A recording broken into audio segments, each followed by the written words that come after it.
अगला हेडिंग डालना slippers, slippers heading डालना नेक्स्ट। 4 कंपोनेंट है, 4 में से आपका सेकंड लास्ट कंपोनेंट है, दैट इज द स्लीपर। ठीक है, तो देखिए बहुत इजी है, स्लीपर में ज्यादा इतना कुछ है नहीं। ठीक है, तो जो रेल के ट्रांसवर्स में हम लोग मेंबर्स प्रोवाइड करते हैं, these are called as the sleepers.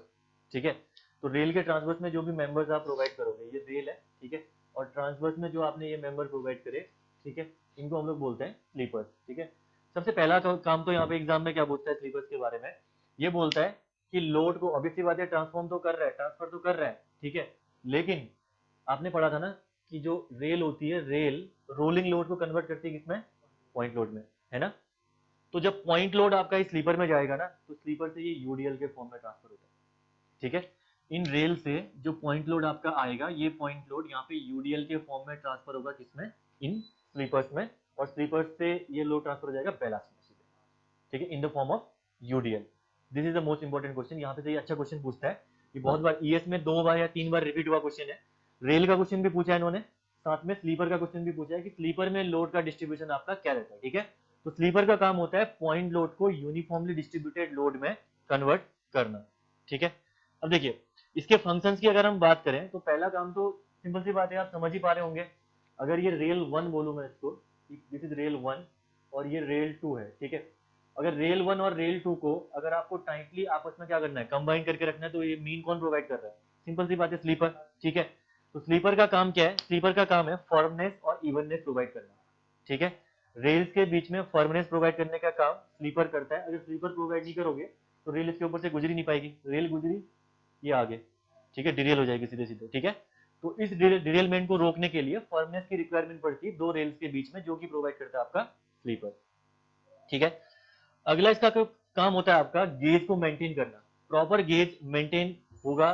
ठीक है, जैसे आपको पता है 1.676 है दो रेल्स के बीच का गेज। गेज क्या होता है ये भी पता है आपको कि इनर टू इनर फेसेस के बीच की डिस्टेंस होती है।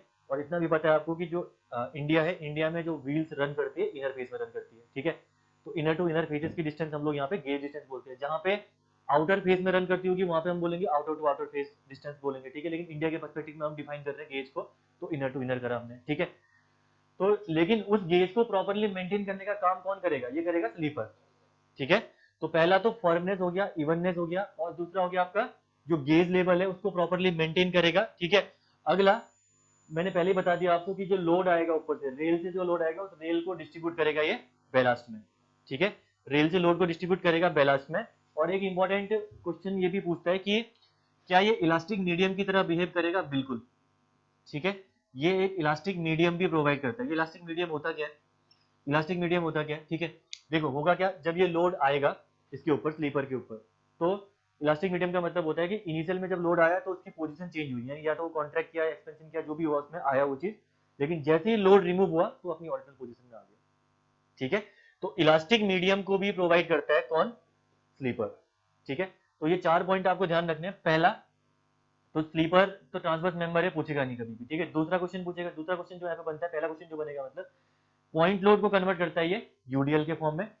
अगला यहाँ पे फर्मनेस प्रोवाइड करता है रेल्स के बीच में, इवननेस प्रोवाइड करता है, और गेज को प्रॉपर्ली मेंटेन रखता है। ठीक है, और आपका जो इलास्टिक मीडियम है उस इलास्टिक मीडियम को प्रोवाइड करता है कौन, sleeper.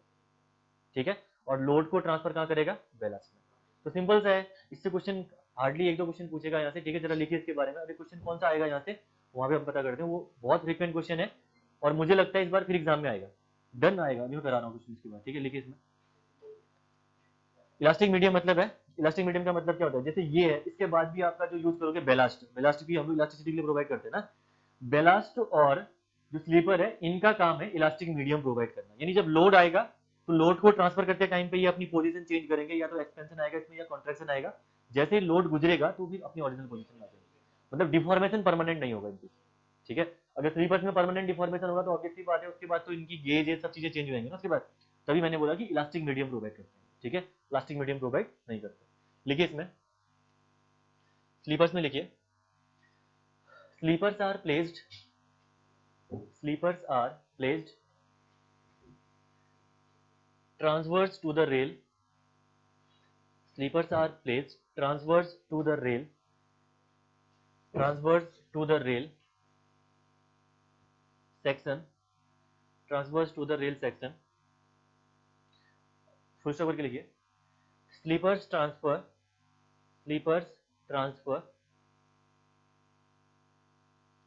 point load from rail, sleepers transfer point load from rail to ballast as a UDL या ब्रैकेट में लिखो, जो क्वेश्चन एग्जाम में पूछता है लाइन लोड के फॉर्म नाम से पूछता है, ठीक है, एज अ यूडीएल या ब्रैकेट में लिखो लाइन लोड और अंडरलाइन करो पॉइंट को, इसको इंपॉर्टेंट है, as a UDL and line load, ठीक है। अगर प्रीवियस ईयर खोलोगे ईएससी लगा रहे होंगे कोई, तो आप देखोगे ये क्वेश्चन आपको पक्का मिलेगा, ये क्वेश्चन और जो आपका रेल वाला क्वेश्चन है वो भी पूछा है, दोनों क्वेश्चन पूछे हैं, ठीक है। फंक्शंस लिखिए, इसके फंक्शंस लिखिए,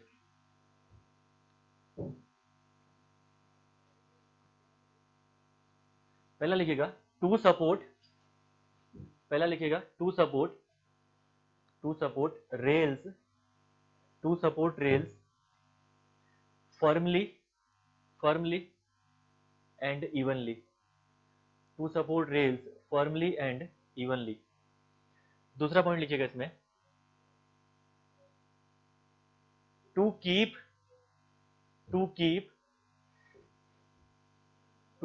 the rail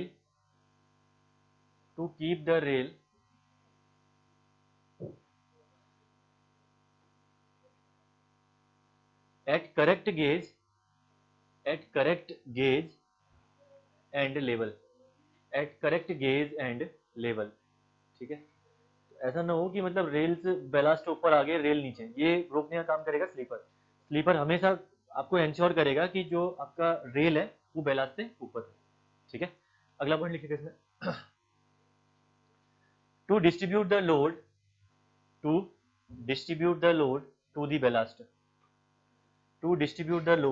द बैलास्ट,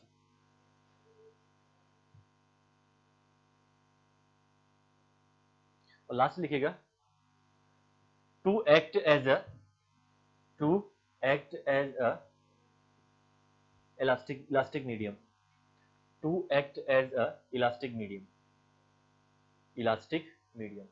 ठीक है। तो जो लोड ट्रांसफर मैकेनिज्म है उसको इलास्टिक मैकेनिज्म बनाने का काम करता है ये आपका स्लीपर, क्लियर है। इसके बाद हेडिंग डालिए, इंपॉर्टेंट है टाइप्स में एक ही इंपॉर्टेंट है वुडन स्लीपर, ठीक है। इसके बारे में आप देखोगे एसएससी में कितने क्वेश्चन भी पूछे गए हैं, ठीक है। कई बार किस नाम से बोलता है कि आइडियल जो वुडन स्लीपर है वो कौन सा होता है, ये बोलेगा, ठीक है। और दूसरा क्वेश्चन पूछता है कि वुडन स्लीपर की लाइफ कितनी होती है, एग्जाम में पूछा गया है, ठीक है। तीसरा क्वेश्चन पूछता है कि वुडन स्लीपर आपका बनता किसका है, ठीक है। तो ये क्वेश्चन आपके यहाँ पे कवर होंगे, वो बीएम के क्वेश्चन नहीं थे, वो बीएम के वहां पे सेक्शन में आपको दिख जाएंगे, ठीक है। तो वुडन स्लीपर देखिए, पहली बात तो आइडियल जो वुडन स्लीपर होता है आपका, आइडियल जो वुडन स्लीपर होता है वो टीक वुड का बनता है, ठीक है, टीक वुड का बनता है, ठीक है। और आइडियल वुडन स्लीपर नहीं, ये स्लीपर आपका होता है आइडियल, ठीक है। वुडन स्लीपर को हम लोग आइडियल स्लीपर इसलिए बोलते हैं क्योंकि इसकी इलास्टिसिटी आपकी हाई होती है, ठीक है, और इजिली इसको हम रिमूव कर सकते हैं कहीं से भी, ठीक है। वुडन स्लीपर को रिमूव करना इजी होता है और इलास्टिसिटी भी अच्छी खासी होती है, इसलिए हम लोग क्या बोलते हैं, वुडन स्लीपर को आइडियल स्लीपर्स के नाम से भी जाना जाता है। 4 स्लीपर दिया, आपको बोलेगा कि इनमें से आइडियल स्लीपर कौन सा है, तो इट इज वुडन स्लीपर, ठीक है। और वुडन स्लीपर जो आपका बनता है वो बनता है आपका टीक वुड से बनता है, ये क्या बोलते हैं इसको, सागौन बोलते हैं, क्या बोलते हैं, हाँ सागौन बोलते हैं ना, तो टीक वुड से बनता है ये, ठीक है। एग्जाम में आप देखना, बहुत जगह क्वेश्चनों में देखना उन्होंने क्या कर रहा है, किसी ने आपका टीक की जगह कुछ और लगा रखे हैं, ठीक है, पॉइंट, लेकिन टीक वुड, सागौन इज द बेस्ट आंसर, ठीक है। बाज से नहीं बनता है, ठीक है, teak wood is the best answer इसका, आपका किसका, जब आपका वुडन स्लीपर की बात आती है, ठीक है। इसकी लाइफ होती है 12 ईयर्स, 12 साल तक इसकी लाइफ होती है, 12 साल तक आप कंटिन्यूसली इसको आप यूज कर सकते हो, उसके बाद आपको इसको रिमूव करना पड़ेगा, ठीक है। तो 3 पॉइंट हो गए, पहला पॉइंट तो हो गया आपका आइडियल स्लीपर आपका होता है wooden sleeper, easy to remove and high elasticity, reason यही है, ठीक है। दूसरा, इसकी लाइफ होती है 12 साल, तीसरा ये बना होता है आपका टीक वुड का, ठीक है। लिखिए पॉइंट इसमें, wooden sleeper is the, number 1 लिखिए, wooden sleeper is the ideal sleeper,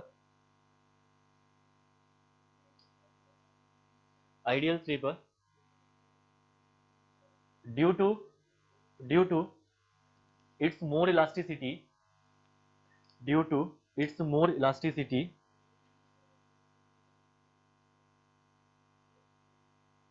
due to its more elasticity, and we can also remove it easily, and we can also remove it easily.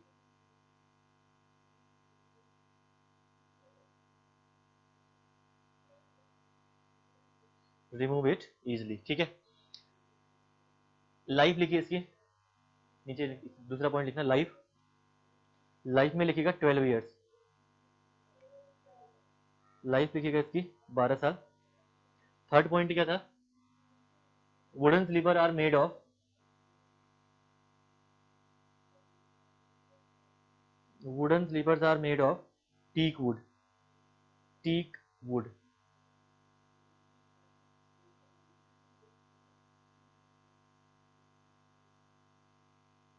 ठीक है। अगला sleeper दूसरा लिखिएगा steel sleeper,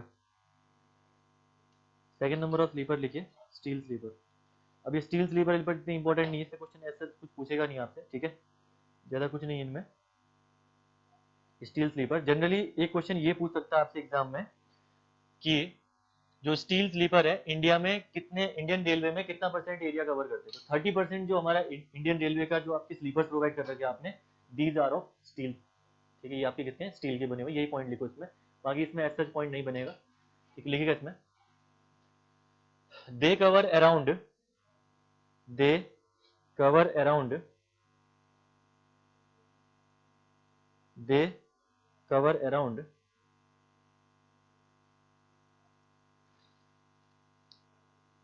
30% of tracks, they covered around 30% of tracks in Indian Railway, 30% of tracks in Indian Railway, ठीक है। दूसरा लिखिएगा, दूसरा लिखिएगा तो तीसरा ना, तीसरा कास्ट आयरन स्लीपर्स, ठीक है, cast 30% of tracks in Indian railway, ठीक है। अगला लिखिएगा cast iron sleepers, 30% of tracks in Indian railway. उसके बाद थर्ड लिखिएगा स्लीपर कास्ट आयरन स्लीपर, ठीक है। कास्ट आयरन स्लीपर में भी आपको सिर्फ एरिया ही ध्यान रखना है, ठीक है, बाकी इतना नहीं है। 50% एरिया कवर करते हैं इंडिया में, ठीक है, जितना भी रेलवे ट्रैक है उसका 50% एरिया कवर करते हैं, ठीक है। इसके बारे में भी लिख लेना आप लोग। They cover about 50% of, they covers about 50% of track on Indian railway, on Indian railway,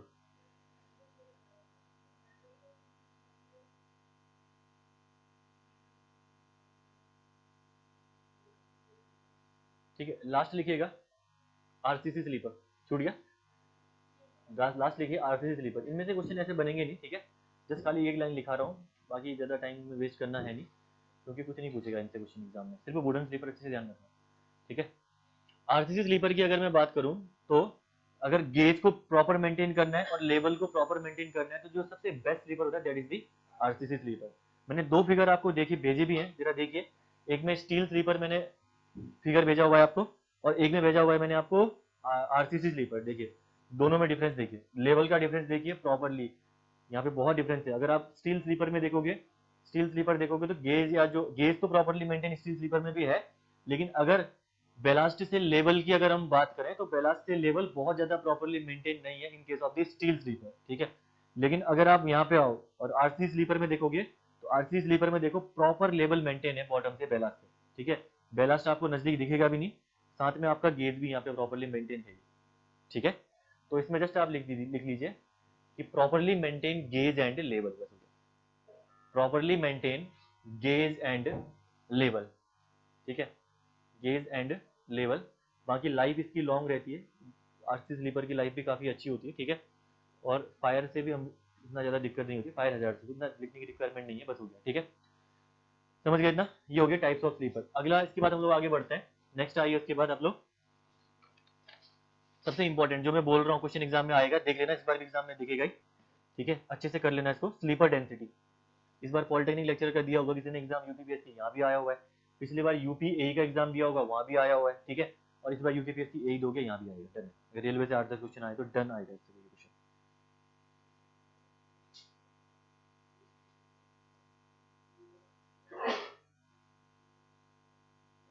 ठीक है। एक सेकंड रुकिएगा,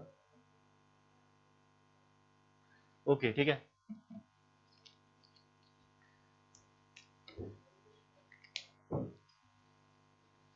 स्लीपर डेंसिटी आपने यहाँ पे हेडिंग डाली। स्लीपर डेंसिटी का मतलब ये होता है कि एक रेल लेंथ के लिए कितने नंबर ऑफ स्लीपर्स की रिक्वायरमेंट पड़ती है, उसी को हम लोग बोलते हैं स्लीपर डेंसिटी। सिंपल सी बात है, एक रेल लेंथ के लिए आपको पता होनी चाहिए, जितने भी लेंथ के लिए बोलेगा मल्टीप्लाई कर दो, आंसर निकल के आ जाएगा। ठीक है, तो देखिए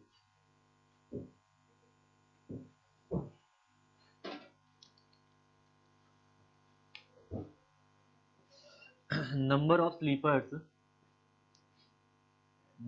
slippers used for one rail length, number of sleepers used for one rail length is equal to होता है आपका m plus x। ठीक है, number of sleepers used for one rail length is denoted by m plus x होता है। ठीक है, where m is represent the rail length for broad gauge metre. ये सबके लिए पता है, एग्जाम में क्वेश्चन पूछता है ब्रॉड गेज के बेस पे ही पूछेगा। ठीक है, अभी लिखा रहा हूँ m इक्वल टू आपकी होती है ब्रॉड गेज लेंथ। ठीक है, जो ब्रॉड गेज में एक रेल आप प्रोवाइड करते हो उसकी लेंथ होती है m। कितनी होती है, कितनी होती है वो, सिंपल सी बात 12.8 या 13। ठीक है, तो यहाँ पे लिख दो where m represents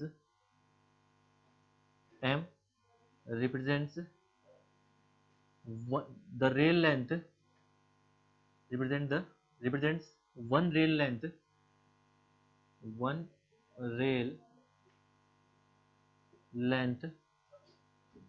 for broad gauge. Maximum question broad gauge में एग्जाम में आता है। न्यूमेरिकल्स भी आपको देखोगे तो सारे ब्रॉड गेज के बेस पे आए, सारे ब्रॉड गेज के बेस पे आ रहे हैं। ठीक है, तो number of sleepers used for one rail length, एक रेल लेंथ में हम लोग यूज करेंगे m प्लस एक्स स्लीपर। ठीक है, जहाँ पे m है आपका one rail length for broad gauge, और इस m की वैल्यू होती है आपकी 12.8 मीटर, जो कि आपकी ब्रॉड गेज के अंदर इसकी वैल्यू होती है 12.8 मीटर, जिसको हम लोग 13 मीटर भी बोलते हैं। ठीक है, तो देखिए, और x आपका होता है स्लीपर डेंसिटी।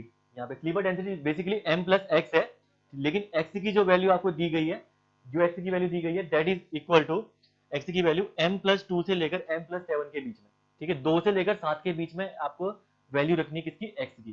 ठीक है, x यहाँ पे कोई ऐसा कांस्टेंट ही है, कुछ नाम ऐसा है नहीं इसका। यहाँ पे इसकी वैल्यू होती है आपकी 2 से लेकर 7 के बीच में। ठीक है, अब देखो बहुत से बुक्स में देखोगे तो इस x की वैल्यू आपको 4 से लेकर 6, हाँ 2 to 6 भी दिया हुआ है, 3 to 7 दिया हुआ है। लेकिन जो मैंने ये उठा रखा है रेलवे का क्वेश्चन जो आया हुआ है, उसमें तो उन्होंने आंसर माना है, उससे उठा रखा है, उन्होंने आंसर मान रखा है 2 से लेकर 7 तक।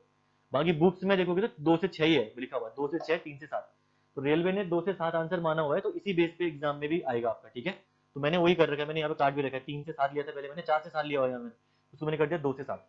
जस्ट मैंने रेलवे के प्रीवियस ईयर के बेस पे कर रखा है। ठीक है, उम्मीद करते हैं कि रेलवे अगर एग्जाम लेगा तो वो डेटा अपना सही देता होगा। ठीक है, तो उसी बेस पे मैंने यहाँ पे रखा हुआ है। ठीक है, तो अगर ब्रॉड गेज की अगर हम बात करें तो यहाँ पे लिखिए for broad gauge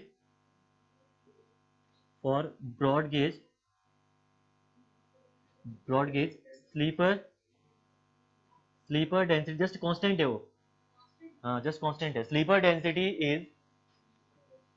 is between m plus 2 to m plus 7। ठीक है, ये x की वैल्यू कितनी है 2, यहाँ पे x की वैल्यू यहाँ पे कितनी है 7। ठीक है, तो स्लीपर डेंसिटी आपकी एक रेल लेंथ के लिए इतनी होती है, देखो m प्लस 2 m प्लस 7। अगर एक रेल लेंथ के लिए इतनी होती है तो एक रेल लेंथ में यानी 13 मीटर या 12.8 मीटर, उसके लिए आपकी डेंसिटी इसके बीच में लाई करेगी। 1 मीटर के लिए डिवाइड कर दो, 1000 मीटर के लिए पूछेगा मल्टीप्लाई कर। सिंपल सा क्वेश्चन बनता है, हर जगह एग्जाम में पूछा गया है कि स्लीपर डेंसिटी निकालते कैसे। ठीक है, 2 क्वेश्चन इसके बेस पे करते हैं हम लोग। पहले मैं दोबारा समझा देता हूँ हमने करा क्या। देखो स्लीपर डेंसिटी में हमें बताना है कि नंबर ऑफ स्लीपर्स हम लोग कितने यूज करेंगे एक रेल लेंथ में। ठीक है, वो हम यूज करते हैं m plus x, where m is the one rail length for the broad gauge. ठीक है, एंड 12.8 मीटर आपका होता है वन रेल लेंथ। ठीक है, या 13 मीटर आप बोल सकते हो इसको, प्लस एक्स आपका जस्ट कांस्टेंट है जिसकी वैल्यू 2 से लेकर 7 के बीच में होती है।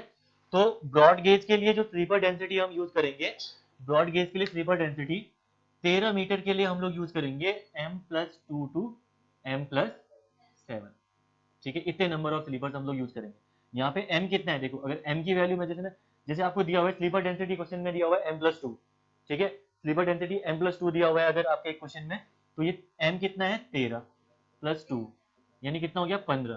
तो 13 मीटर की रेल में आप लोग 15 नंबर ऑफ स्लीपर्स का यूज करोगे, 15 नंबर ऑफ स्लीपर्स का यूज करोगे, ठीक है। अगर 1 मीटर की मैं बात करूं तो 15/13, अगर 1000 मीटर की मैं बात करूं तो 15/13 इंटू 1000, तो कितना भी पूछे 1000 मीटर, 2000 मीटर, 3000 मीटर, फर्क नहीं पड़ता, हमें निकालना पता है, रटना भी नहीं है, इजी सा है। बस ये ध्यान रखना है कि स्लीपर डेंसिटी भी एग्जाम में दी होगी आपको, स्लीपर डेंसिटी भी एग्जाम में दी होगी, बस ये वैल्यू ध्यान रखना, बस हो गया 13 मीटर या आपका 12.8 मीटर, ये वैल्यू ध्यान रखना, बस काम खत्म। समझ गए कैसे निकालना है, इजी है, ठीक है। तो जरा इसको लिखिए और क्वेश्चन करिए इसका।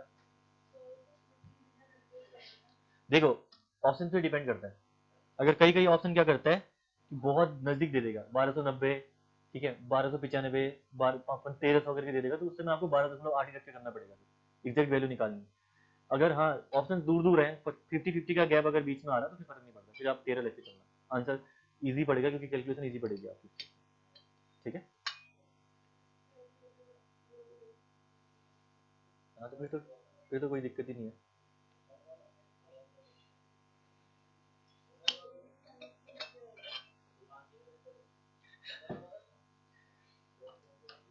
ये हो गया, लिखिए इसका क्वेश्चन, और ये इंपॉर्टेंट करना है, इसको मार्क, ठीक है।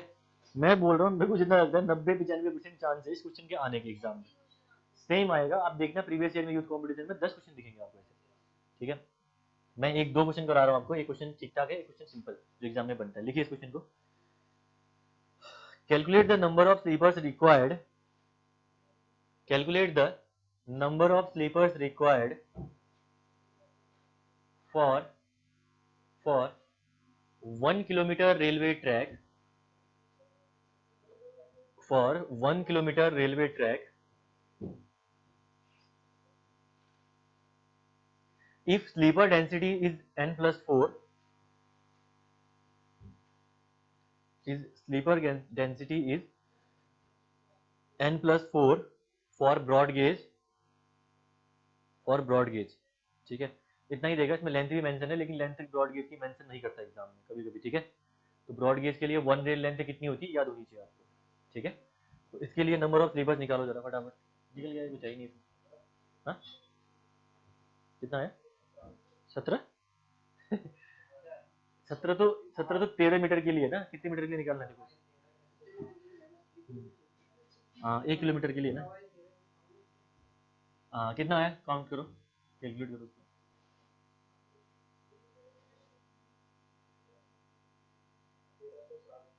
1307, यस एग्जैक्ट है, 1308 आ रहा है यहाँ, 1308 इज एग्जैक्ट आंसर, हाँ 1308 एग्जैक्ट है, ठीक है। तो बहुत इजी सा क्वेश्चन था यहाँ पे, देखिए इसमें कुछ नहीं करना है इस क्वेश्चन में, अगर ऐसे क्वेश्चन बनते हैं एग्जाम में तो इनमें ज़्यादा कुछ करना भी नहीं है। हाँ 1 मिनट का सिंपल सा क्वेश्चन है, कैलकुलेशन में जितना लगा टाइम लगा, गड़बड़ भी हुई तो उसी में हुई, बाकी तो कुछ है ही नहीं इसमें, ठीक है। तो ये बोल रहा calculate the number of sleepers required for 1 kilometre, तो हमें 13 मीटर के लिए तो पता है ना, यहाँ पे स्लीपर डेंसिटी दी हुई है n+4 फॉर ब्रॉड गेज, और स्लीपर डेंसिटी आपको पता है कि 1 रेल लेंथ के लिए क्या करते हैं हम लोग, स्लीपर डेंसिटी डिफाइन करते हैं। तो 1 रेल लेंथ आपको पता है 13 मीटर है, ठीक है, यहाँ पे मैं 13 से ही कर रहा हूँ। 13 मीटर के लिए आपको पता है कि कितना n+4 ना, n+4 यहाँ पे दिया हुआ है स्लीपर डेंसिटी, ठीक है। तो n+4 यानी ये कितना हो जाएगा, हाँ 13+7 कितना हो गया आपका 4, 13+4 आपका हो गया ये 17, ठीक है। तो 13 मीटर में 17 number of sleepers, number of sleepers, number of sleepers, ठीक है। 13 मीटर में आपने यूज करे 17 नंबर ऑफ स्लीपर्स, 1 मीटर में आपने यूज कर दिया, इसका मतलब है हाँ 17/13, और अगर मैं बात करूँ 1000 मीटर के लिए तो आपने ये कर दिया होगा 17/13 गुणा 1000, बस कितना है 1308 ना, हाँ तो 1308 हो गया वो, ठीक है। तो 1308 स्लीपर्स आप लोग यूज करोगे यहाँ पे, सिंपल सा क्वेश्चन था, कुछ है ही नहीं। ऑनलाइन किसी को प्रॉब्लम?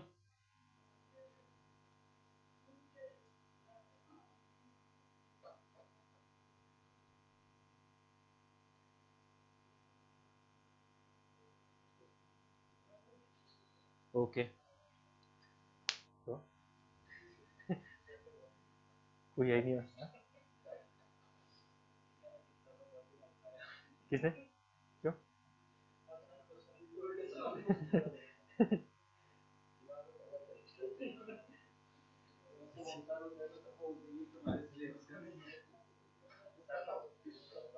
अभी एफएम तो हो गया ना, लास्ट बचा हुआ है ना। ठीक है, आगे चलो, अगला अगला क्वेश्चन लिखिएगा। नेक्स्ट क्वेश्चन लिखिए, अभी क्वेश्चन अच्छा है, ठीक है। अगर ऐसे क्वेश्चन बनने लग गए तो क्या पता एग्जाम में ऐसा भी बन जाए। अच्छा क्या, सिंपल है क्वेश्चन तो, समझ देखते हैं, समझ तो नहीं समझ, लिखो क्वेश्चन को। A broad gauge track, a broad gauge track has a sleeper density of, a broad gauge track has a sleeper density of n plus 6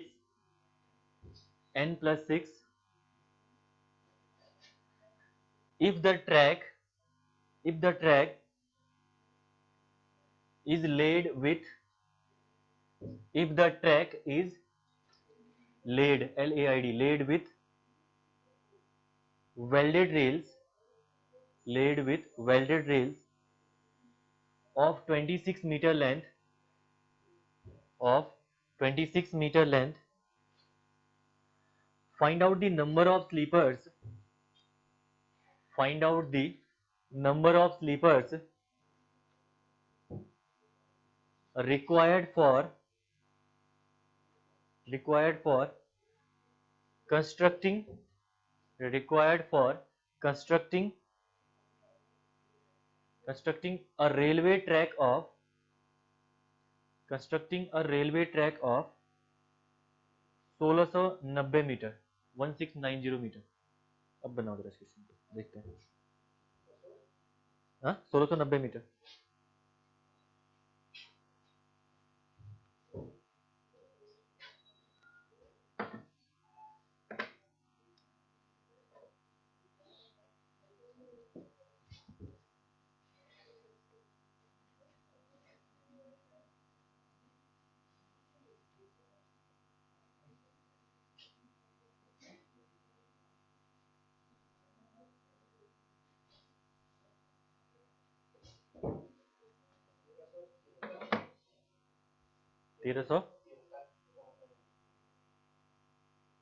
तेरह सौ चौहत्तर, नहीं भाई गलत है यार।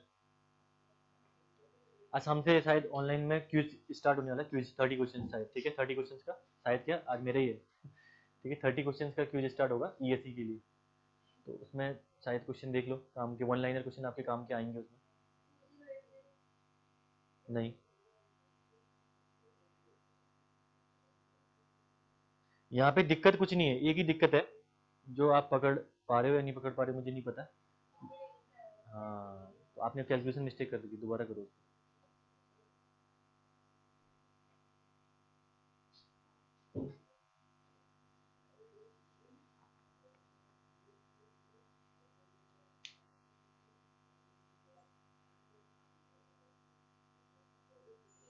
देखो, स्लीपर डेंसिटी कभी भी एक रेल लेंथ के लिए दी होती है, यहाँ पे जो दिया है आपको 2 रेल लेंथ दी हुई है, ठीक है। इतना ही डिफरेंस है, आपको डिवाइड बाई 2 करना था, 26 इक्वल टू करके आते तो एग्जाम में गलती हो जाती, बाकी कुछ नहीं करना, निकल जाएगा। देखो दोबारा कैलकुलेट करो।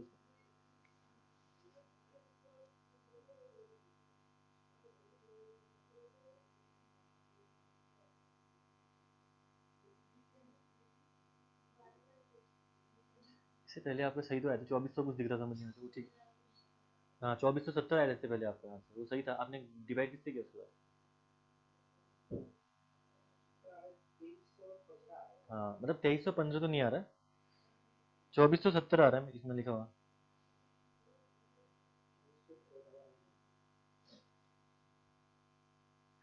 कैलकुलेशन में गड़बड़ी कर रहे हो तुम लोग। अब गलत आ गया आपका। इससे पहले 2470 आया था, क्या करा था उस टाइम पे आपने? मुझे 2470 जैसा दिखा यहाँ पे, ठीक है। देखो देखो, पहले आप यहाँ पे लेंथ ऑफ ईच रेल निकालोगे, ठीक है। Length of each rail, 2 rail दे रखी यहाँ पे, 26 मीटर रेंज का, डिवाइड बाई 2 कर दो, 13 मीटर आपकी लेंथ निकल गई एक रेल की, ठीक है। इस 13 मीटर के लिए स्लीपर डेंसिटी आपको आइडेंटिफाई है, ठीक है।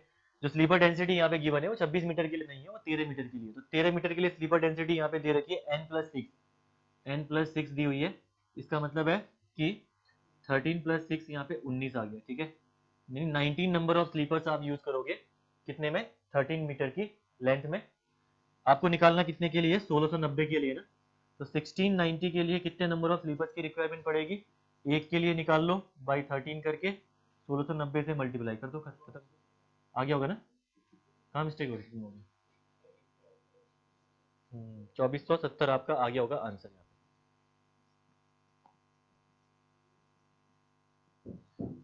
ठीक है। बाकी इससे इससे क्वेश्चन को ये ऐसा बनेगा नहीं, इतना ही है, ठीक है, जितना ही बनेगा, घुमाना फिराना जो भी करेगा इसी में करेगा। जैसे ऑनलाइन भी आंसर आया है, निधि शर्मा का आया 2315, थोड़ा सा कैलकुलेशन मिस्टेक आपकी हो रही है शायद Nidhi. Answer is 2470, 2470 is the correct answer.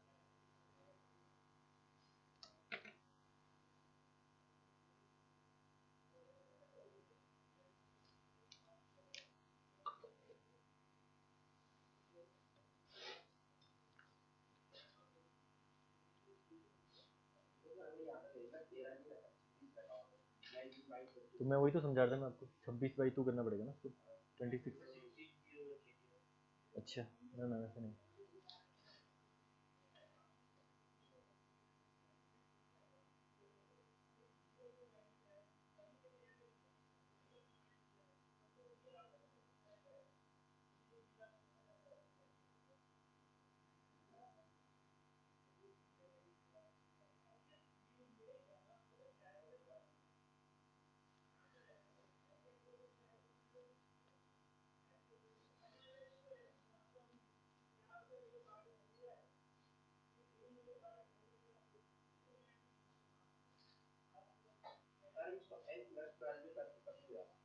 क्या करके, हाँ, अच्छा आपने 26 के हिसाब से करा होता, लास्ट में मल्टीप्लाई बाई 2 कर देते, ये भी आंसर निकल जाता, तब भी नहीं आपका। अच्छा L+12 आंसर, अगर इसको निकाल के फिर इंटू 2 करते तो, अगर 26 से निकाल के, तो तब नहीं आ रहा, 20, हाँ 12 करके तो आ जाएगा, ऑब्वियसली बात है, हाँ।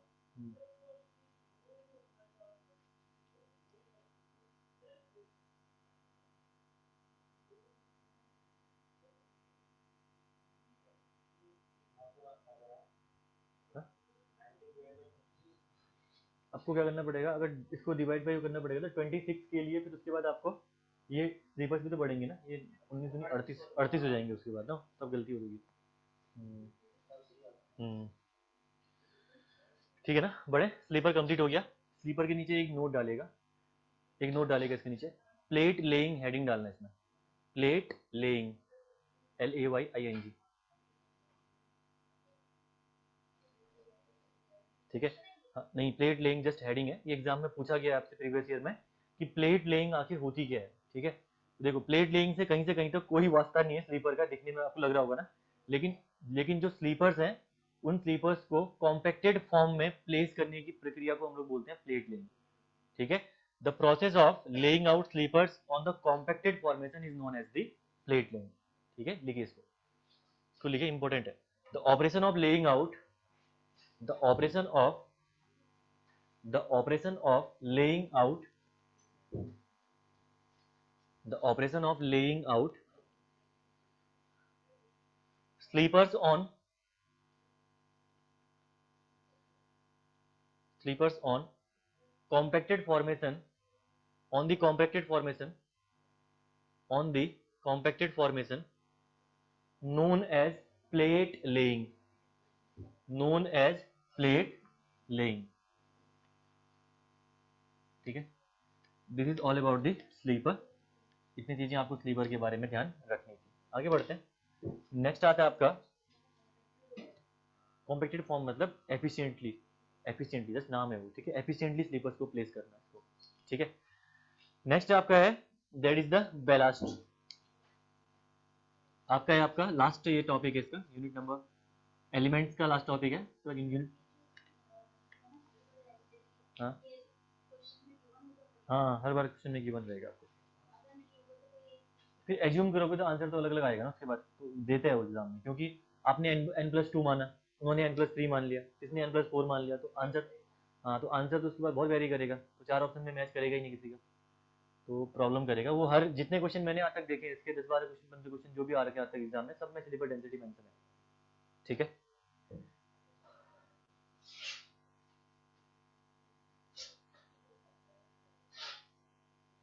देखो अगला आपका आता है बेलास्ट, जो कि आपका चौथा कंपोनेंट है। ठीक है, चौथा कंपोनेंट बेलास्ट है। इसके बारे में ऑब्वियसली बात है आपको पता होगा, ठीक है, थोड़ा बहुत तो, कि जो स्लीपर के चारों तरफ या स्लीपर से नीचे एक लेयर हम प्रोवाइड करते हैं, किसकी, ब्रोकन स्टोन्स हो गए।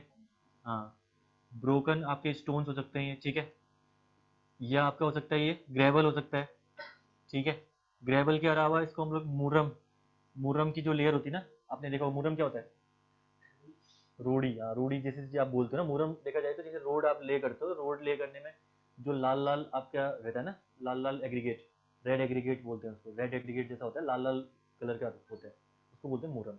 बाकी मुरम में अगर देखा जाए तो मुरम में ये सारे के सारे ग्रेवल हो गया, स्टोन्स हो गया, क्ले हो गया, सिल्ट हो गया, इन सबका मिक्सचर रहता है, ये पूरा का पूरा मिक्सचर आ जाता है इसके अंदर। ठीक है, तो हम लोग क्या कर सकते हैं, ब्रोकन स्टोन्स का यूज कर सकते हैं, ग्रेवल्स का यूज कर सकते हैं, मुरम का यूज कर सकते हैं, या इसके अलावा और क्या यूज कर सकते हो आप लोग, इसके अलावा भी आप लोग यूज कर सकते हो यहाँ पे, जैसे कोई और ग्रीटी मटेरियल है जो भी आप लोग एज अ बेलास्ट आप यूज कर सकते हो। ठीक है, इनका हम लोग यूज करते हैं तो इसको हम लोग बोलते हैं बेलास्ट। ठीक है, इनको हम लोग क्या बोलते हैं, बेलास्ट बोलते हैं। ठीक है, देखिए बेलास्ट का फंक्शन क्या होता है, पहला फंक्शन तो यही होता है कि जो आपका लोड आएगा स्लीपर से, उस लोड को वाइडर एरिया में डिस्ट्रीब्यूट करना। ठीक है, जो आपका लोड आएगा स्लीपर में, स्लीपर से जो लोड आएगा कौन से फॉर्म में आएगा, यूडीएल के फॉर्म में आएगा, उस यूडीएल वाले लोड को वाइडर फॉर्म में डिस्ट्रीब्यूट करने का काम कौन करेगा, बेलास्ट। ठीक है, एक काम तो ये हो गया जो कि एग्जाम में नहीं पूछेगा। ठीक है, दूसरा काम इसका ये होता है कि मीडियम इलास्टिक प्रोवाइड, आपको पता है ना बेलास्ट या एग्रीगेट का यूज क्यों करते हैं, इलास्टिसिटी के लिए यूज करते हैं, इलास्टिसिटी के लिए यूज करते हैं। सिमिलरली जो ये बेलास्ट अगर आप यूज करोगे तो जो मीडियम बना देगा आपका अब ये इलास्टिक मीडियम। ठीक है, जैसे स्लीपर ने भी इलास्टिक मीडियम फॉर्म किया था, सिमिलर वे बेलास्ट भी जो लोड ट्रांसफर मैकेनिज्म है वो इलास्टिकली ट्रांसफर करेगा, या इलास्टिक मैकेनिज्म के थ्रू वहां पे लोड को ट्रांसफर करेगा। ये भी एग्जाम में नहीं पूछेगा। ठीक है, अगला एग्जाम में क्या पूछेगा, एग्जाम में पूछने वाला, रुको ये भी नहीं पूछेगा, अगला वाला पूछेगा, वो भी नहीं पूछेगा, बताता हूँ। दूसरा वाला पूछेगा कि जैसे रेल्स है, ठीक है, ये रेल्स है, रेल्स के चारों तरफ आपने यूज कर रखे हैं बेलास्ट। ठीक है, नीचे से ना, ठीक है, स्लीपर्स के जस्ट ऊपर भी थोड़ा यूज करते हो, बाकी स्लीपर्स के अराउंड में और स्लीपर के नीचे आप लोग यूज करते हो बेलास्ट को। ठीक है, तो बेलास्ट का काम ये भी होता है, थोड़ा बहुत, थोड़ा बहुत बोल सकते हो, बेलास्ट का काम ये भी होता है कि वर्टिकल लोड जो आपका रेल से आ रहा है, साथ में व्हील से जो उसमें लेटरल लोड लगेगा, जो समझाया था मैंने आपको, ठीक है, उस लोड को काउंटर करने का सम एक्सटेंट तक, बहुत ज्यादा नहीं लेकिन सम एक्सटेंट तक उसको काउंटर करने का काम भी कौन करता है, बेलास्ट करता है। ठीक है, अब अगला पॉइंट मैं अगर बताऊं आपको जो एग्जाम के लिए इंपॉर्टेंट है, वो ये है कि जो ये बेलास्ट है, बेलास्ट आपका ड्रेनेज प्रोवाइड करता है। अगर कभी एग्जाम में पूछेगा या पूछा हुआ है ये क्वेश्चन कि जो आपका रेलवे ट्रैक होता है, उस रेलवे ट्रैक में ड्रेनेज प्रोवाइड करने का काम कौन करता है, तो ये प्रोवाइड करता है आपका बेलास्ट। ठीक है, यस, ठीक है, तो बेलास्ट अगर आपने प्रॉपर यूज कर रखा है तो कभी भी रेलवे ट्रैक में पानी जमा नहीं होगा, पानी जमा नहीं होगा, पानी को वो प्रॉपरली क्या कर देगा, ड्रेन कर दे, ड्रेन आउट कर देगा। ठीक है, ये इंपॉर्टेंट पॉइंट था बेलास्ट में। साथ में जब आप सुपर एलिवेशन प्रोवाइड करते हो ना बैंड में, बैंड में जब आप सुपर एलिवेशन प्रोवाइड करोगे तो जो आउटर जो एज होती है उसको रेज करना पड़ता है with respect to the inner, तो जो रेजिंग का काम करवाता है वो करवाता है आपका बेलास्ट। ठीक है, तो 4-5 फंक्शन आपने इसको पढ़े, इसके पढ़े। पहला फंक्शन तो आपने इसमें पढ़ा कि इलास्टिक मीडियम प्रोवाइड करेगा, उसके बाद आपने पढ़ा यहाँ पे कि जो लोड है उसको लार्जर एरिया में डिस्ट्रीब्यूट करेगा। तीसरा फंक्शन आपने पढ़ा यहाँ पे कि ड्रेनेज का काम करवाता है कौन, ये बेलास्ट। ठीक है, प्रॉपर ड्रेनेज इंश्योर करता है रेलवे में, ट्रैक में। ठीक है, फिर आपने पढ़ा कि वर्टिकल लोड और लेटरल लोड को क्या करने का काम करता है, काउंटर करने का काम करता है, रेजिस्ट करने का काम करता है कौन, बेलास्ट। और फाइनली जब सुपर एलिवेशन प्रोवाइड करते हो तो सुपर एलिवेशन प्रोवाइड करते टाइम पे आउटर एज को उठाने का काम करता है, रेज करने का काम करता है। समझ गए ना इतना, लिखे इसके बारे में पॉइंट्स बेलास्ट के बारे में, सिंपल है। इसमें लिखिए, it is a layer of broken stones, it is a layer of broken stones, it is a layer of broken stones, gravel, gravel, muram, murum, muram, or any other, gritty material, gritty ये टुकड़ों के form में material, ठीक है, gritty material, GRITTY, gritty material, packed below and around sleeper, packed below and around sleeper.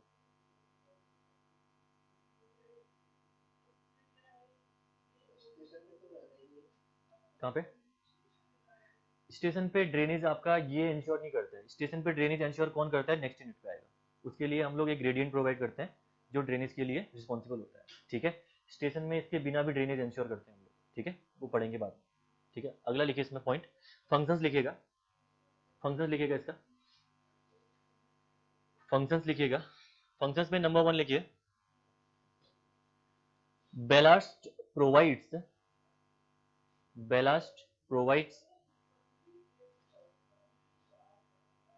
some elasticity, ballast provides some elasticity on the railway track, some elasticity on the railway track। दूसरा point लिखिएगा इसमें, ballast are provided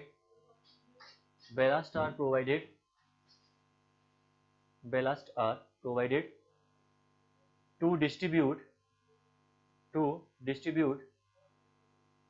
the load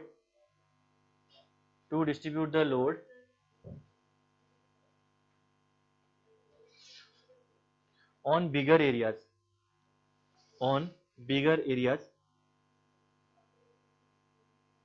third point लिखिएगा इसमें, it provides, third point में लिखिएगा, it provides proper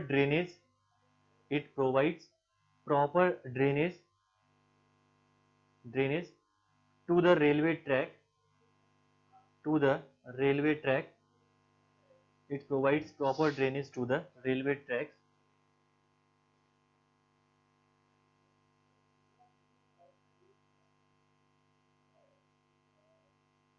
अगला लिखिएगा, it provides proper super elevation,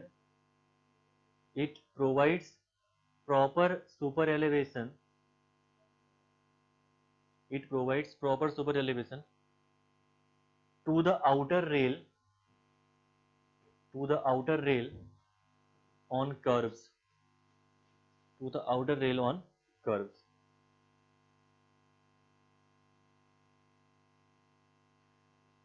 ठीक है। एक लास्ट पॉइंट और लिखिए इसमें, it resist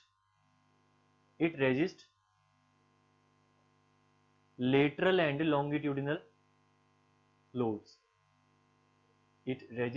lateral and longitudinal.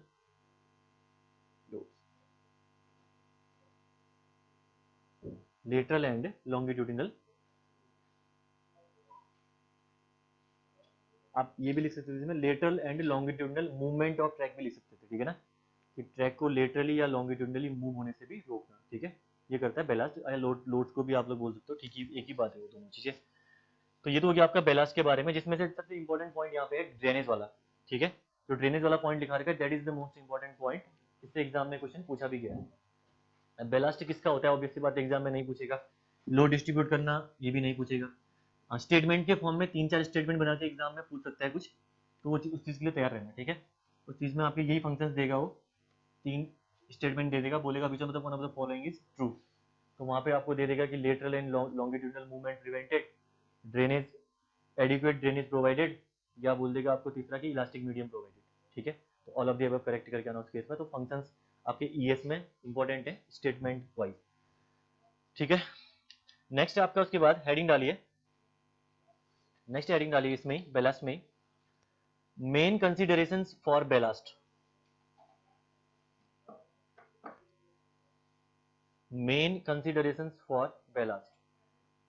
ठीक है। तो रेलवे बोर्ड ने आपका जो बेलास्ट है उसका साइज इन्होंने क्या कर रखा है, फिक्स करा हुआ है, ठीक है। तो देखिए, अगर हम बात करें मैक्सिमम साइज की, इसके लिए नंबर 1 हो गया आपका वुडन स्लीपर, अगर आपने यूज किया हो वुडन स्लीपर के केस में, ठीक है। नंबर 2 अगर मैं बात करूं यहाँ पे स्टील स्लीपर। स्टील स्लीपर के बाद थर्ड अगर मैं बात करूं यहाँ पे पॉइंट्स एंड क्रॉसिंग।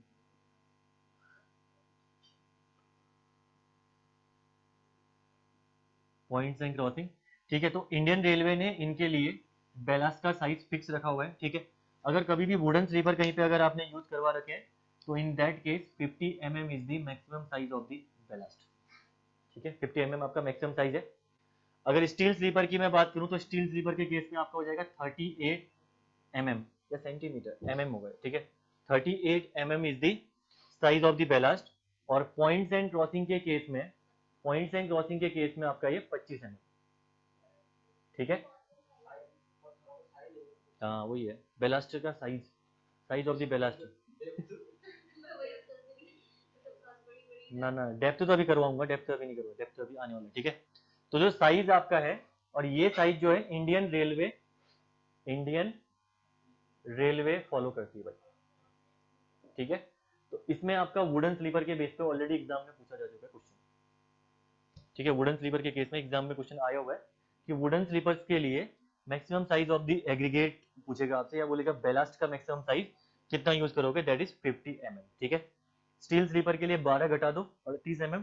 और अगर पॉइंट्स एंड क्रॉसिंग की बात करें जहां पे आपकी ट्रेन मर्ज या डाइवर्ज हो रही, तो उस केस में हम लोग वहां पे 25 mm, ठीक है, हाफ यूज करेंगे। आरसीसी में भी यूज करते हैं यार, लेकिन जस्ट ये तीन इसलिए लिखा रखे हैं बिकॉज इंपॉर्टेंट है, बाकी अब सबके लिए लिखा दिया कास्ट आयरन तो फालतू है। ऑलमोस्ट यही रहता है, इनमें ध्यान रखना, ठीक है। जो लिखवा रखे हैं डेटा ना, जितना हो सके कॉम्पैक्ट नोट्स बनाने की रिक्वायरमेंट है ना। डेटा बहुत ज़्यादा भरना नहीं है, ठीक है। हाँ वही ना, अभी एग्जाम आने वाला है। वैसे भी इतना ही मोर देन इनफ है। ईएस में भी अगर आप जाओगे तो ईएस में अभी जो मेरे नोट्स तो खुद मैंने जहाँ से पढ़ के आ रहा हूँ, कुछ नहीं है इनमें लिखा हुआ, कुछ नहीं था, ये नहीं लिखा रखा है। स्लीपर बेलास्ट, बताओ आपको, स्लीपर बेलास्ट, क्या लिखा है मैंने, गेज, और चौथा कौन सा था, एक और था, स्लीपर बेलास्ट गेज, एक और लिखवा रखा था कुछ ना मैंने, रेल रेल रेल। इसका 1.5 पेज में कंप्लीट है, 1.5 पेज में कंप्लीट है, जितना मैंने करके आया हूँ 1.5 पेज में पूरा कंप्लीट है, अच्छा मैंने पढ़ा है। हाँ ये 1.5 पेज में थी, हाँ ना आती है, तभी तो लिखवा रहा हूँ, एग्जाम वाइज इंपॉर्टेंट है। First unit and second unit सबसे ज्यादा इंपॉर्टेंट है, बोल दिया मैंने आपसे, बहुत ज्यादा इंपॉर्टेंट है फर्स्ट और सेकंड यूनिट की। हाँ बिल्कुल। अगला लिखिए, width of ballast on Indian railway. Next लिखिएगा, width of ballast on Indian railway.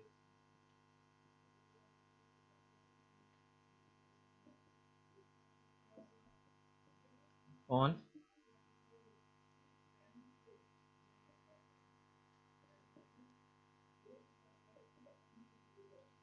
Width of ballast on Indian railway, ठीक है। इंडियन रेलवे में विड्थ ऑफ बेलास्ट की अगर मैं बात करूं तो दो जगह ध्यान रखना है आपको, एक तो ब्रॉड गेज के लिए और एक मीटर गेज के लिए, ठीक है। विड्थ ऑफ बेलास्ट ऑब्वियसली ज्यादा होती है ना, अगर आप देखोगे पीछे फिगर में देखना, बेलास्ट जो आपने फैला रखा होगा रेलवे ट्रैक से ज्यादा फैला रखा होगा, ठीक है। तो इसकी जो ब्रॉड गेज के लिए होती है 3.35 मीटर होती है, 3.35 मीटर। और मीटर गेज के लिए ये वैल्यू होती है आपकी अप्रोक्सीमेटली 2.3 मीटर होती है, ठीक है। याद करने का तरीका देखो, ब्रॉड गेज की जो लेंथ होती है कितनी होती है, 1.676 ना, उसको मल्टीप्लाई कर दो 2 से। ब्रॉड गेज के लिए जो आपकी ब्रॉड गेज की लेंथ होती है, ब्रॉड गेज की लेंथ कितनी होती है 1.676, मल्टीप्लाई बाय 2 करो तो अप्रोक्सीमेटली वैल्यू आपकी इतनी निकल के आएगी 3.35। हाँ ऑलमोस्ट ऑलमोस्ट, ठीक है। तो जस्ट आप ध्यान रखना कि विड्थ ऑफ जो बेलास्ट आप यूज करते हो इंडियन रेलवे में, it is almost broad gauge के लिए 2 times of the width of gauge. Gauge length आप बोल सकते हो, विड्थ ऑफ गेज नहीं गेज लेंथ। हाँ मैं याद करने का तरीका जस्ट बता रहा हूँ आपको, बाकी तो ये 3.35 मीटर है, अगर वैसे याद होता है तो ईजी है, ठीक है। मीटर गेज के लिए कितनी होती है, 1 मीटर होती है, 2 तो 2.3 है यहाँ पे, ठीक है। तो ऑलमोस्ट 2 के अराउंड ही जा रही है ये वैल्यू, तो याद करने का तरीका है, जस्ट आप याद कर सकते हो इसकी वैल्यू। तो ब्रॉड गेज के लिए 3.35 होगी, और मीटर गेज के लिए ये वैल्यू होगी आपकी 2.3, ठीक है। अगला नेक्स्ट आता है आपका, अगला हेडिंग डालना, minimum depth of ballast on Indian railway. Minimum depth of ballast on Indian railway. Minimum depth of ballast on Indian railway.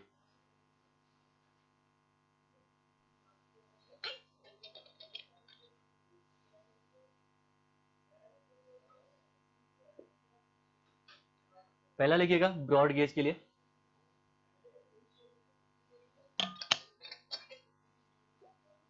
Broad gauge के लिए नंबर 1 लिखिए 250 mm, 250 mm, 250 mm broad gauge के लिए, ठीक है। नेक्स्ट लिखिए metre gauge के लिए, मीटर गेज, हाँ ब्रॉड गेज के लिए 250 mm, मीटर गेज के केस में 200 mm, मीटर गेज के केस में 200 mm। तो सारी चीजें लिखा दी मैंने ब्लास्ट बेलास्ट के केस में। Size of the ballast wooden के लिए 50, स्टील के लिए 38, और कौन सा था पॉइंट्स एंड क्रॉसिंग के लिए 25। अगर मैं बात करूं यहाँ पे आपकी सेकंड क्या लिखा है मैंने, विड्थ, हाँ जो विड्थ लिखा रखी डबल 3.35 एंड 2.3, और 250 mm इसकी मिनिमम विड्थ मिनिमम डेप्थ होती है फॉर ब्रॉड गेज, 200 mm होती है मीटर गेज के लिए। I think clear, okay. अगला अगेन एन इंपॉर्टेंट आपका है जिससे कि न्यूमेरिकल एग्जाम में पूछे जाएंगे, हेडिंग डालना economical, economical, economical comma efficient, economical comma efficient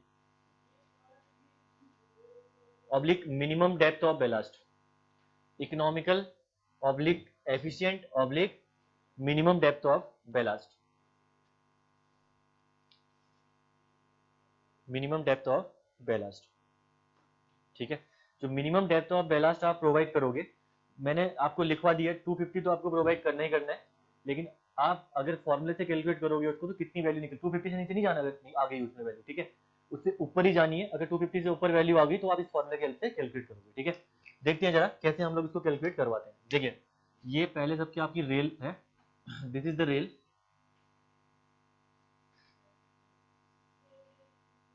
this is the rail, ठीक है। इस रेल में प्लेस कर रखे होंगे ऑब्वियसली बात है sleepers, these are the slippers,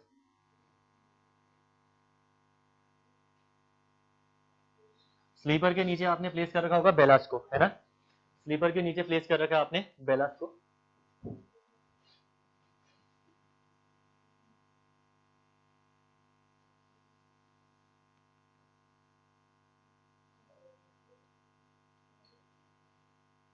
this is the ballast, ठीक है।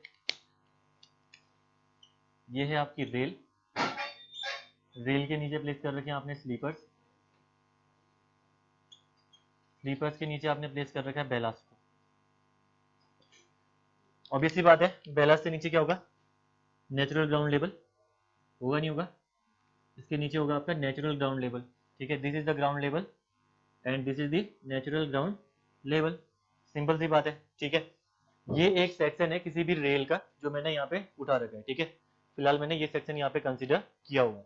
रेल है, इसके नीचे स्लीपर प्लेस कर रखी है, स्लीपर के नीचे प्लेस कर रखा है मैंने यहाँ पे स्लीपर, स्लीपर के नीचे प्लेस कर रखा है मैंने बेलास्ट, और बेलास्ट के नीचे प्लेस कर रखा है मैंने यहाँ पे जस्ट मैंने जो हमारा ग्राउंड लेवल है वो प्रिपेयर कर रखा है कि जो आपका नेचुरल ग्राउंड लेवल है उसको प्रिपेयर करके मैंने ग्राउंड लेवल में कन्वर्ट किया हुआ है, ठीक है।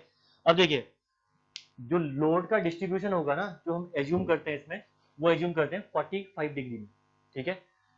इसका मतलब है कि बेलास्ट से जो भी आपका लोड आएगा स्लीपर में, ठीक है, that load will be at the of 45 degree angle, ठीक है। Assume load distribution on ballast, assume load distribution on ballast as 45 degree. इसका रीजन क्या होता है, इसका सिंपल सा रीजन ये होता है कि अगर 45 डिग्री के एंगल में लोड डिस्ट्रीब्यूट होगा तो top and bottom fibre equally क्या होंगे, स्ट्रेस्ड होंगे, ठीक है। अगर 45 डिग्री में लोड का डिस्ट्रीब्यूशन होगा तो top and bottom fibre are equally stressed होंगे, ठीक है। जरा करिए यहाँ पे 45 डिग्री में लोड का डिस्ट्रीब्यूशन, ठीक है, 45 डिग्री में लोड का डिस्ट्रीब्यूशन कर दीजिए यहाँ पे, तो आप खुद ही समझ जाओगे। उसके बाद देखिए ये लोड का डिस्ट्रीब्यूशन आपका बेलास्ट की तरफ आया, ठीक है। सिमिलर वे अगर मैं बात करूं यहाँ पे दिस वन, ये 45 डिग्री का हो गया, ठीक है। और इन सिमिलर वे यहाँ पे अगर आप देखोगे तो दिस इज द 45 डिग्री, यानी जो लोड का डिस्ट्रीब्यूशन यहाँ पे हुआ है, ये जो एंगल है देख लो एक बार, this angle is 45 degree, this angle is also 45 degree, ठीक है, distribution from the sleeper at an angle of 45 degree because at 45 degree load distribution top and bottom fibres are equally stressed. ठीक है, अब देखिए जरा, ये आपका है विड्थ ऑफ द स्लीपर है, this is the width of the sleeper. ठीक है, this is again the width of the sleeper, ये भी आपका विड्थ ऑफ द स्लीपर है। ठीक है, और हमें तो निकालना क्या है, डीबी निकालना है ना, डेप्थ ऑफ द बेलास्ट हमें निकालनी है, यानी for example this is the dB जो कि आपकी minimum depth of the ballast है, ये डीबी हमें कैलकुलेट करनी है, दिस इज द डीबी। ठीक है, देखिए जरा यहाँ पे अगर मैं एक लाइन यहाँ से ड्रॉ करूँ नीचे की तरफ, ये देखिए ये भी डीबी है, सिंपल सी बात है, दिस इज ऑल्सो डीबी, ये आपका डीबी है। इन सिमिलर वे अगर मैं यहाँ से एक लाइन ड्रॉ करूँ तो दिस इज ऑल्सो डीबी, ये भी डीबी है। ठीक है, ये भी डीबी है। ठीक है, अब जरा देखिए एंगल अगर ये वाला 45 है, अगर ये एंगल 45 है तो क्या ये एंगल भी 45 नहीं होगा, ऑब्वियसली बात है। ठीक है, ये एंगल भी 45 होगा। ठीक है, 45 कोई हिंदी मीडियम से है तो एकांतर कोण वाला कंसेप्ट पढ़ा होगा आपने। ठीक है, 45 हो गया, एंगल हो गया ना 45। जब एंगल 45 का होगा तो 1045 अगर आप यहाँ पे लगाओगे, 1045 अगर आप लगाओगे तो ये हो जाएगा आपका db बाई एक्स, होगा नहीं होगा, तो 1045 इक्वल टू 1, तो x इक्वल टू db, इसका मतलब जो बेस निकल के आया दैट इज ऑल्सो db, इस साइड का बेस भी also db।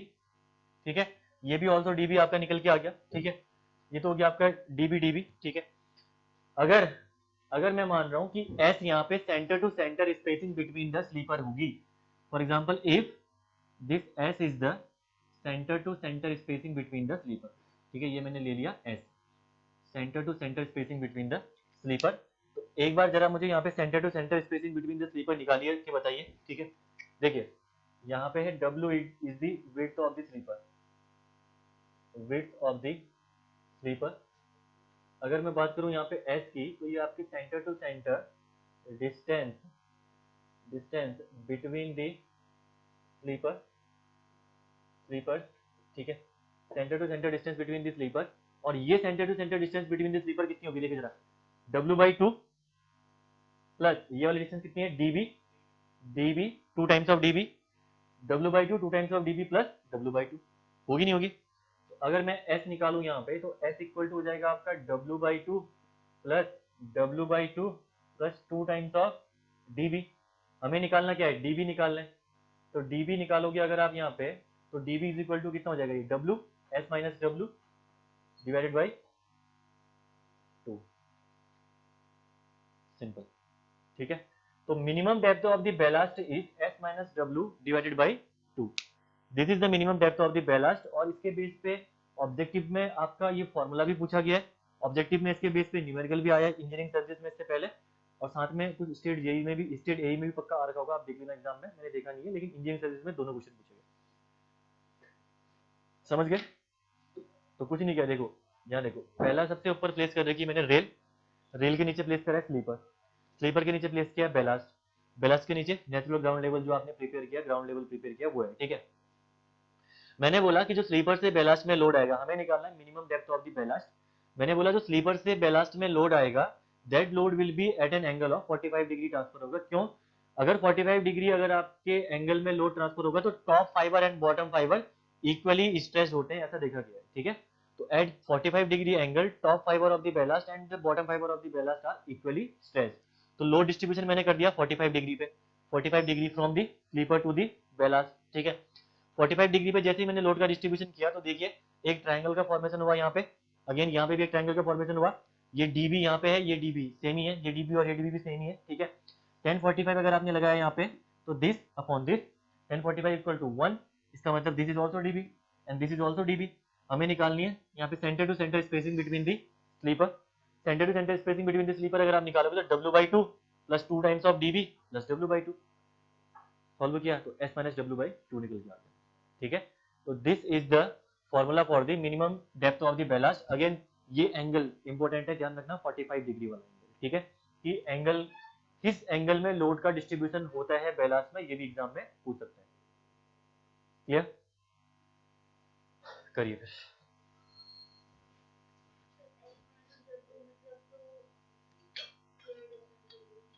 s minus w मतलब clear distance, yes clear distance भी बिल्कुल बोल सकते हो आप इसको, clear distance between the sleepers divided by 2, ये भी अगर याद कर सकते हो आप लोग, अगर इजी तरीके से याद करना है तो। हाँ बिल्कुल।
हो गया न्यूमेरिकल लिखे, एक न्यूमेरिकल करिएगा, सिंपल से न्यूमेरिकल बनता है, ज़्यादा टफ तो बनता नहीं है, आप ऐसे बना ले जाओगे इसको।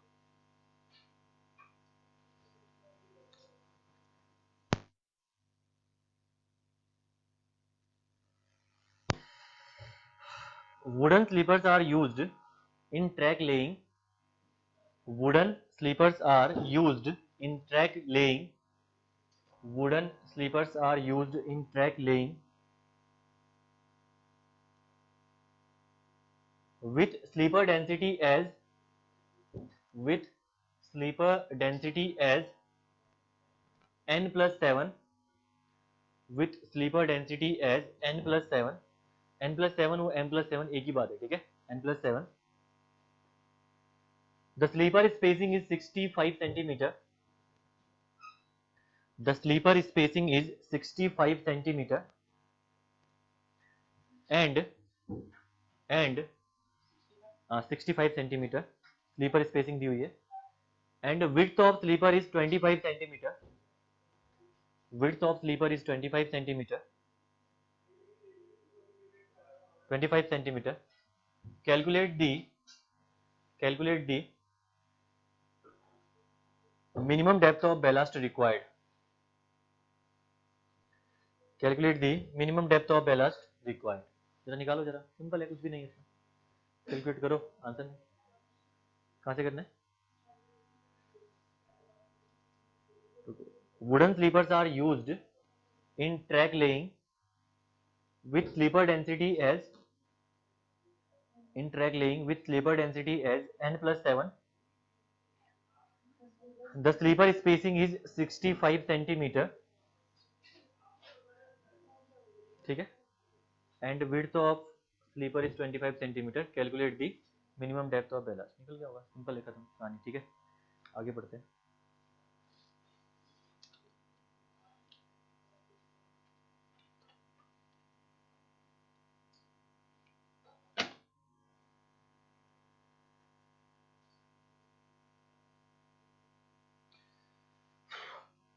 ठीक है, कुछ टर्म्स हैं एग्जाम में पूछे गए हैं, ठीक है, हाँ निकल गया होगा ना, 20 आंसर है इसका, एस दिया हुआ है, डब्ल्यू दिया हुआ है, एस माइनस डब्ल्यू बाई 2 कर दो, 20 इज द राइट आंसर, ठीक है, ऑनलाइन भी होपफुली किसी को प्रॉब्लम नहीं आनी चाहिए, अगर करवाना है तो आप लोग लिख सकते हो ऑनलाइन में, अदरवाइज 20 इज द आंसर, जरूरत नहीं है इसमें करवाने की, ठीक है, हो गया ना। इसके नीचे लिखे नोट, नोट में 1 2 3 पॉइंट लिखते हैं,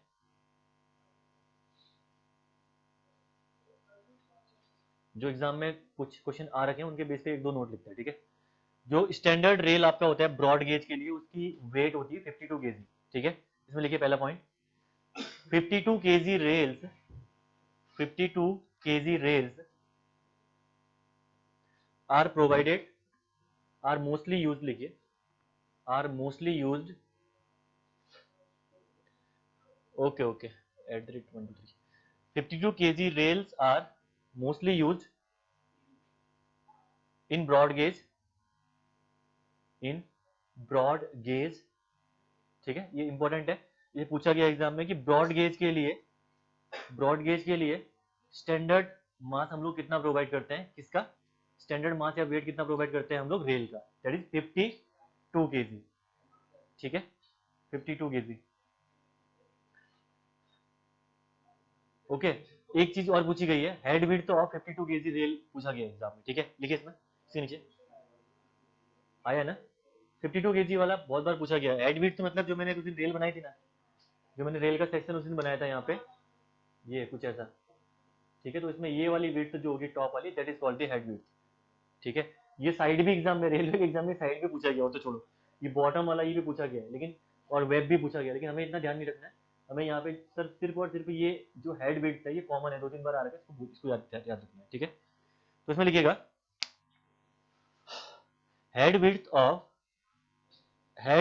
of 52 kg rail section, head width of 52 kg rail section equal to 67 mm, 67 mm, 67 mm या 6.7 सेंटीमीटर, ठीक है। तो 52 kg रेल्स हम लोग यूज करते हैं mostly in the broad gauge, and head width हम इनकी प्रोवाइड कराते हैं 67 mm के अराउंड, ओके। अगला पॉइंट लिखिएगा boxing of ballast. Next point लिखिए boxing of ballast, boxing BOXING, boxing of ballast. ये कुछ टर्म्स हैं जो कि बेसिकली एग्जाम में कई बार आ रखी है एग्जाम में।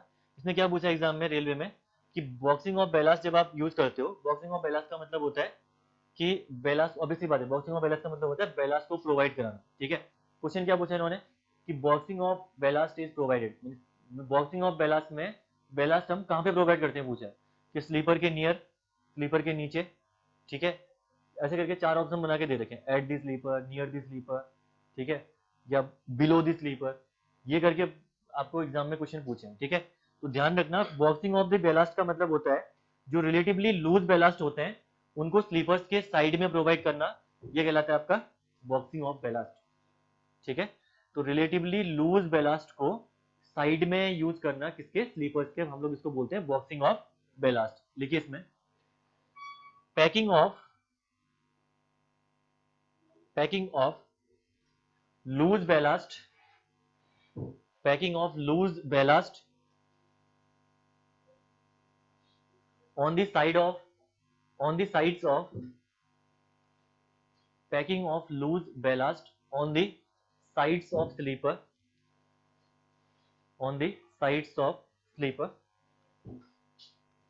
is called boxing of ballast, is called boxing of ballast,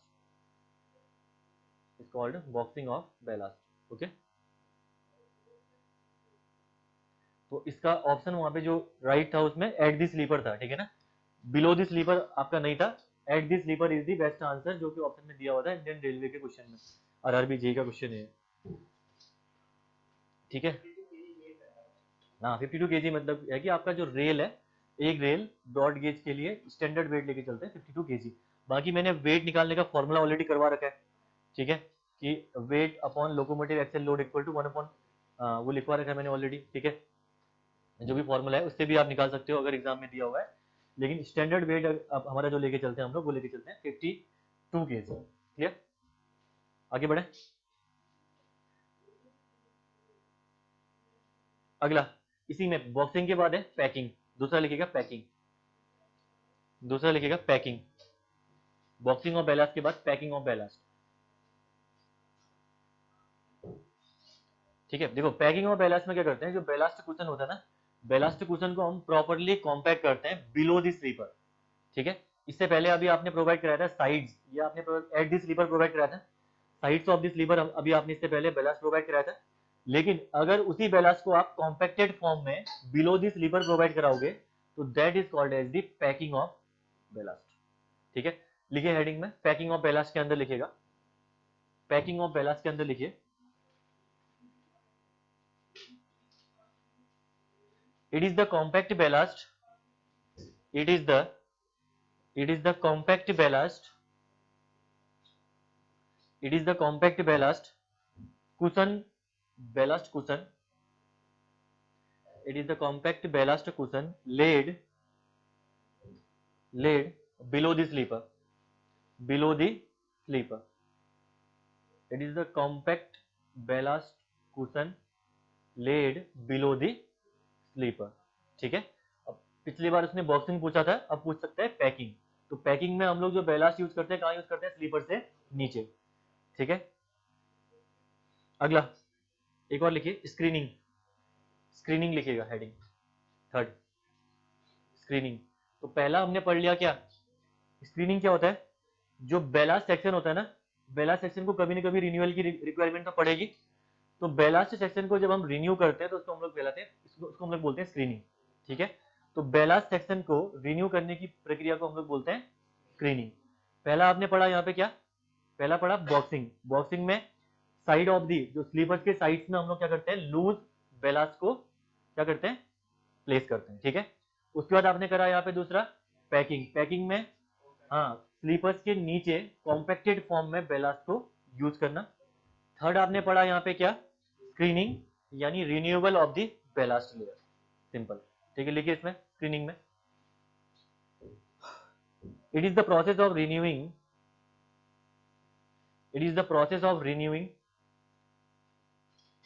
it is the process of renewing the ballast section, process of renewing the ballast section which has degraded, which has degraded. Clear? Which has degraded.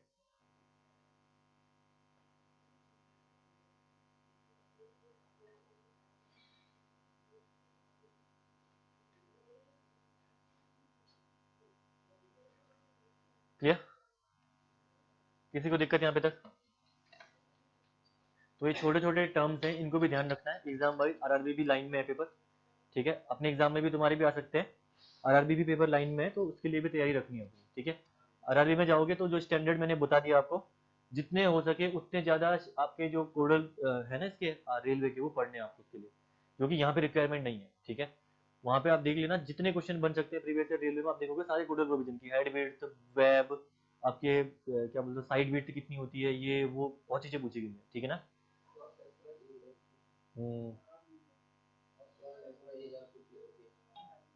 अलग cross sectional area भी पूछा गया है 52 kg rail का। तो ये standard चीजें सारी की सारी ध्यान रखनी है। ठीक है, तो जितना ज्यादा प्रैक्टिस करोगे उतना ज्यादा चीजें याद रहेंगी। जस्ट नोट्स बना के रख लेना अपने साइड में। ठीक है, बाकी थ्योरेटिकली चीजें और थोड़ा बहुत कोडल प्रोविजन मैं यहाँ पे पूरा कवर करा ही रहा हूँ। ठीक है, आगे बढ़े, चलो दो चार क्वेश्चन लिखिए, एक दो थ्योरेटिकल क्वेश्चन लिखते हैं जो कि मोस्ट फ्रिक्वेंटली एग्जाम में पूछे भी जाते हैं। फिर हम लोग जाते हैं, ये आपका हो गया unit number 1 complete almost. Last आपका बचा हुआ है लॉन्ग वेल्डेड रेल बचा हुआ है, जो कि ऑलमोस्ट आधे घंटे में हो जाएगा वो भी। ठीक है, देखते हैं बाकी उसके बाद यूनिट नंबर 1 कंप्लीट। ठीक है, क्वेश्चन लिखिएगा इसमें, which are the following types of steel, question में लिखिए which of the following types of steel is used in the manufacturing of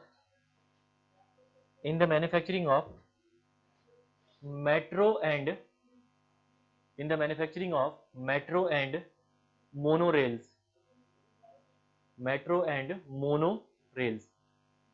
monorail पहली बार सुना होगा, हाँ सुना है, पहली बार सुना है।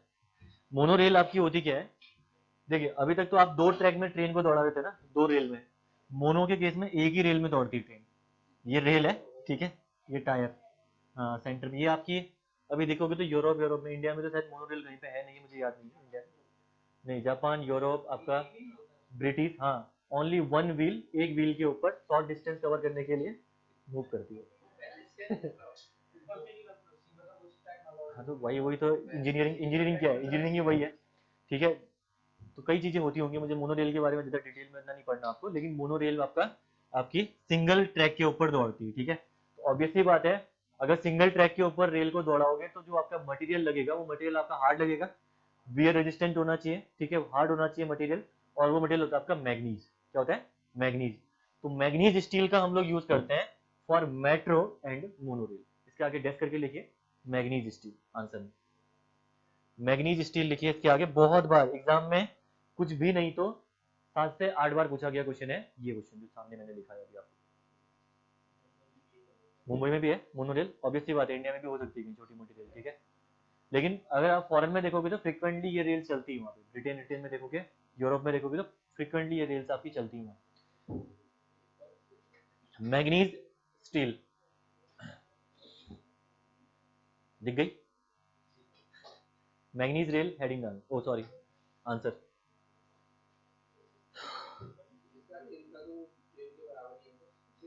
हाँ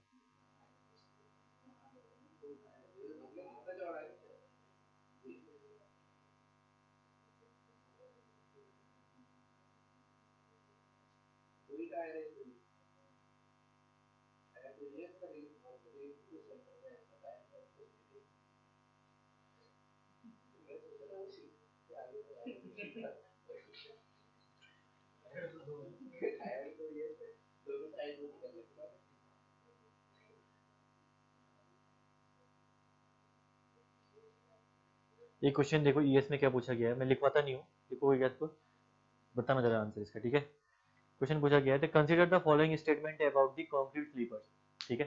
जो फंक्शंस होते हैं ऑलमोस्ट उनसे क्वेश्चन कभी कभी बनते हैं एग्जाम में, यहाँ पे थोड़ा सा स्पेसिफिक डाला हुआ है, ठीक है।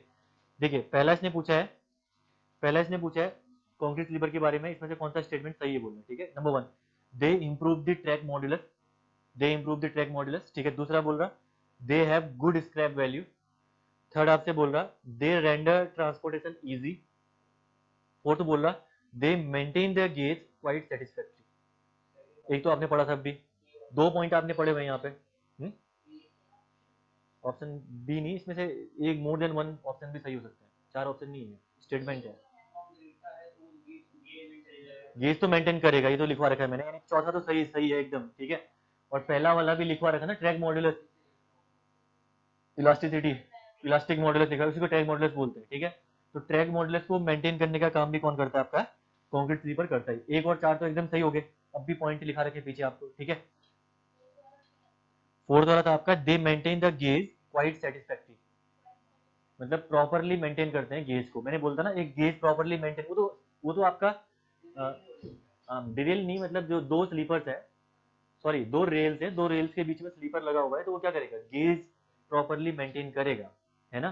गेज को मेंटेन करेगा, साथ में अगर कंक्रीट का स्लीपर यूज किया हुआ है तो लेवल और गेज प्रॉपरली मेंटेन रहते हैं उसके, ये मैंने दिखाया भी था अभी, फोटो भेज के दिखा रही थी, ठीक है। तो दे maintain the gauge quite satisfactory, दूसरा है दे इंप्रूव द ट्रैक मॉड्यूलस, तीसरा पॉइंट इसने बोलता they have good scrap value, कहाँ होती है स्क्रैप वैल्यू इनकी, नहीं होती है, बेच के दिखा दो कंक्रीट, ठीक है। लाइफ खत्म होने के बाद नहीं बिकता है ना, स्टील भी बिक जाता है, स्टील की होती है स्क्रैप वैल्यू, ठीक है। चौथा होता है दे रेंडर ट्रांसपोर्टेशन इजी, कहाँ ट्रांसपोर्टेशन इजी, दे रेंडर ट्रांसपोर्टेशन इजी मतलब ट्रांसपोर्टेशन को इजी अलाउ करते हैं, ऐसा तो कुछ नहीं है भाई, ऐसा कुछ नहीं है, स्टील स्लीपर भी प्रोवाइड करो, ट्रांसपोर्टेशन तो वहाँ भी इजी है ना, तो ऐसा कुछ नहीं है, ठीक है। तो ये पॉइंट आपका एज सच है नहीं, तीसरा पॉइंट और दूसरा पॉइंट भी वो नहीं है, तो सिर्फ हाँ improve the track models and maintain the gauge quite satisfactory. तो ये क्वेश्चन एग्जाम में पूछे गए हैं, थोड़ा बहुत ना जो नोट्स लिखा रखे हैं उन नोट्स से ही एग्जाम में क्वेश्चन 1-2 पॉइंट तो मिल ही जाएंगे एटलीस्ट, ठीक है ना। बाकी कुछ चीजें खुद ही सोचने वाली भी होती हैं, तो खुद ही बता दोगे आप लोग आसान से। एक क्वेश्चन ये देखो 1999 में पूछा है for a sleeper density of n+5 number of sleepers required for constructing a broad gauge railway track of length 650 metre, 900 900 निकाल दिया क्या?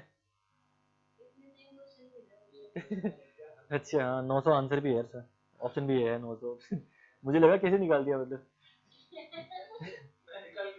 हाँ तो ये क्वेश्चन 19 में आया है पेपर, बोल रहा हूँ यूपी का पेपर में 19 में क्वेश्चन आ रखा था 650 वाला। हम्म,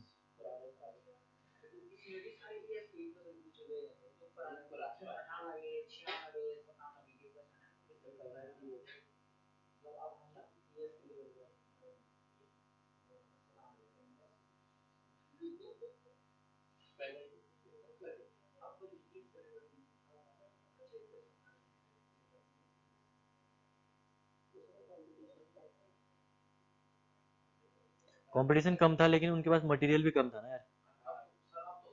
हाँ, अगर उनके यहाँ पे कॉलेज में अच्छे से न पढ़ाया जाता, न पढ़ाया गया होगा, उस टाइम पे इंजीनियरिंग की वैल्यू क्यों थी? इंजीनियरिंग की वैल्यू इसलिए थी, सीटें कम थी, टीचर अच्छे आते थे, ठीक है। एक एक गवर्नमेंट कॉलेज जो बीटी, तुम देखोगे ना, ये बीटी के आईटी या ये पंतनगर कॉलेजेस जो यहाँ के हो गए, जो गवर्नमेंट कॉलेज है ना, ये एक जगह नाम चलता था इनका सिक्का। अगर बीटी के आईटी द्वाराहाट की अगर आप बात करोगे यहाँ पे, तो इस कॉलेज से अभी भी न्यूजीलैंड, ऑस्ट्रेलिया में बंदे आपको ना काम करते हुए दिखेंगे, civil engineering, CS, ES, EC से, बहुत हाई हाई पोस्ट में। बाहर के साइंटिस्ट यहाँ से, ये हर 60 बच्चे निकल रहे हैं एक बार में ना, तो 60 में से लगा लो 45 बच्चे आपकी बहुत अच्छी पोस्ट में जाते थे पहले के टाइम पे, इतनी वैल्यू थी। अब देख लो खुद ही हालत क्या बना रही है।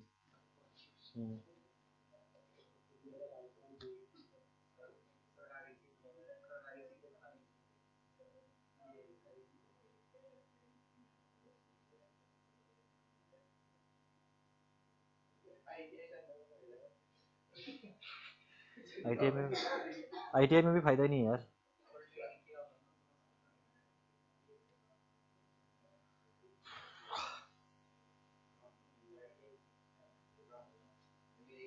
एक क्वेश्चन और करो, चलो लिखिए question. Consider the following survey, question लिखिए। ITI ऐसा नहीं है, पॉलिटेक्निक अभी के टाइम पे थोड़ा सा जो कर रखा है जिन्होंने ना, अब ऑब्वियसली बात, अपनी सीटों में लड़ रहे 700 बंदे, सैलरी अच्छी खासी 50,000 है, ऑब्वियसली बात है। लिखिए इसमें, इस बार राहुल भी लग जाएगा, राहुल भी लग जाएगा इस बार, करो राहुल। पॉली कंफर्म है उसका, नहीं नहीं पॉली कंफर्म है उसका, पॉली में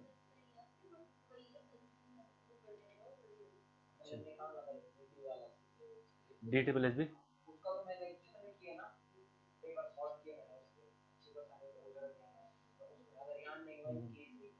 नहीं यार, यहाँ करना है ना, अपने उत्तराखंड में नहीं करोगे। DSSS का तो मेंस भी है, मेंस और अच्छा आता है उसका, मेंस का पेपर आप काफ़ी अच्छा लेवल का था। नहीं नहीं, मेंस और अच्छा है, 2 पेपर आते हैं ना। एक क्वेश्चन लिखे चलो।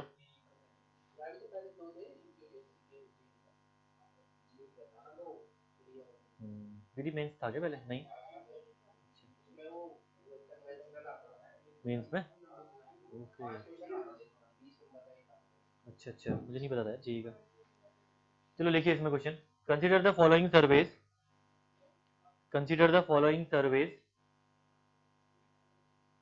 कंसीडर द फॉलोइंग, अब देखो फॉलोइंग सर्वेज, हाँ इसके बाद नंबर 1 लिखना इसमें, रेकनेसेंस सर्वे, RECO, NNAI SSANCE, रेकनेसेंस सर्वे। दूसरा लिखना प्रेलिमिनरी सर्वे, प्रेलिमिनरी, हाँ MRP, अच्छा M क्या बोला? अच्छा M, मैप, रेकनेसेंस और प्रेलिमिनरी, ओके एंड फाइनल, ठीक है लिखो एक बार। दूसरा लिखिए प्रेलिमिनरी सर्वे, थर्ड लिखिए ट्रैफिक सर्वे, थर्ड लिखिए ट्रैफिक सर्वे, फोर्थ लिखिएगा लोकेशन सर्वे। अब बताओ, अब लगाओ MRP।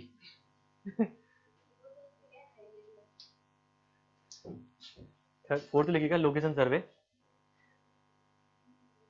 Correct sequence in which these surveys are carried out लिखना है, correct sequence of these surveys लिख दो बस, correct sequence of these surveys.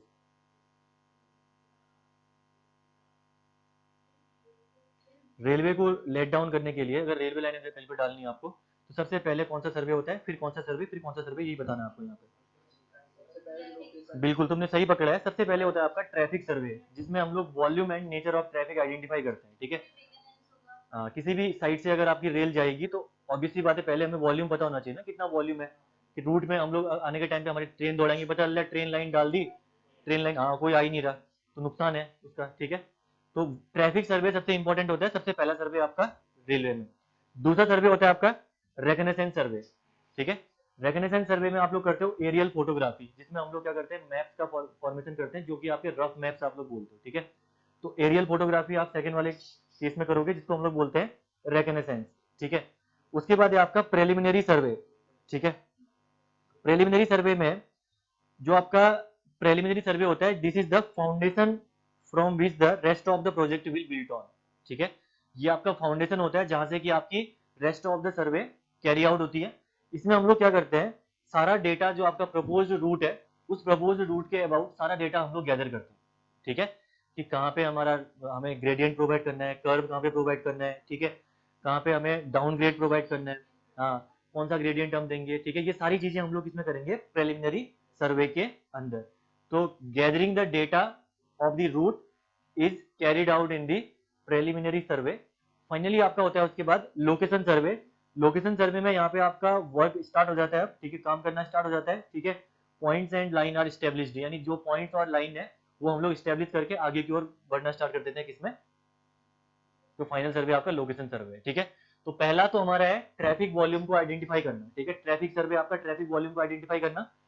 दूसरा अगर मैं बात करूं यहाँ पे तो रिकनेसेंस सर्वे, एरियल फोटोग्राफी यानी रफ मैप्स का फॉर्मेशन करना। तीसरा उसके बाद आपका आता है यहाँ पे, हाँ तीसरा आपका आता है प्रिलिमिनरी सर्वे। प्रिलिमिनरी सर्वे में हम लोग क्या करते हैं कि जो भी डेटा के रिस्पेक्ट में रूट होता है उस रूट का सारा डेटा, जो भी रूट है उस रूट का सारा डेटा हम लोग यहाँ पे कलेक्ट करते हैं और फाइनली अपने जो डेटा है उसको फील्ड में लेके आएंगे लोकेशन सर्वे के अंदर, ठीक है। तो दिस इज द, ये आपका रहता है इसमें सीक्वेंस। तो सीक्वेंस बन गया यहाँ पे आपका 3 1 2 4, ठीक है। क्या बन गया? TRP, TRP location, okay, TRP बस, हाँ सिंपल बन गया ये TRP, ठीक है, TRP लोकेशन।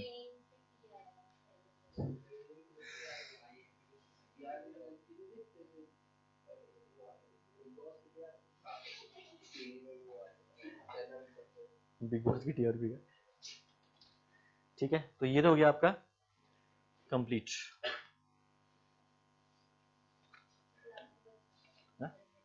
हाँ अगला है आपका लास्ट, बस थोड़ा सा टॉपिक बचा हुआ है, थोड़ा भी करते हैं, कुछ कल कर लेंगे इसको, ठीक है, बाकी कल ज्योमेट्री डिजाइन स्टार्ट कर देंगे, ठीक है।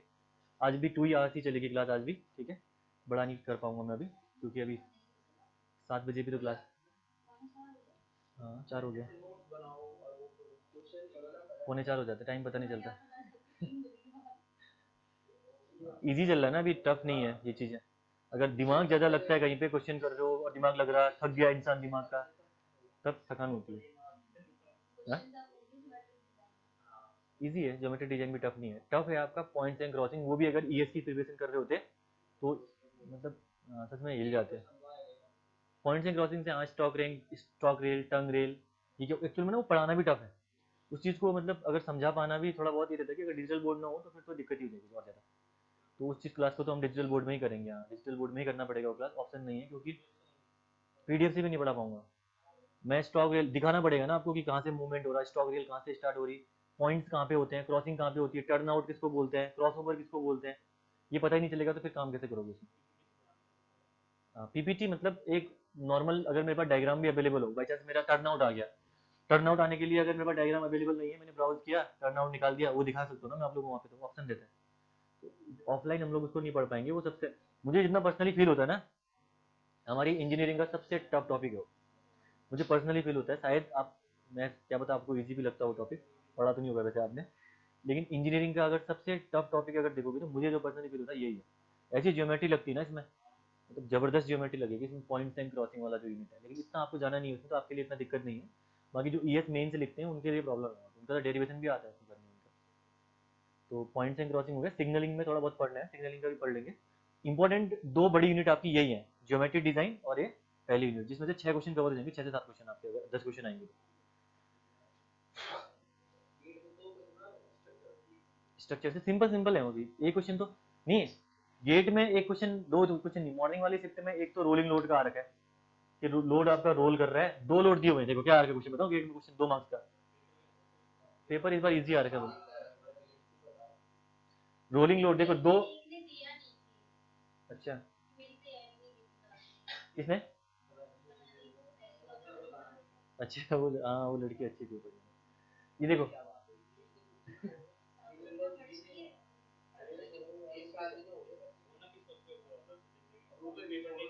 मे भी कुछ अलग प्लानिंग हो, देखो कई लोगों की प्लानिंग भी अलग रहती है ना, क्या पता अभी छोड़,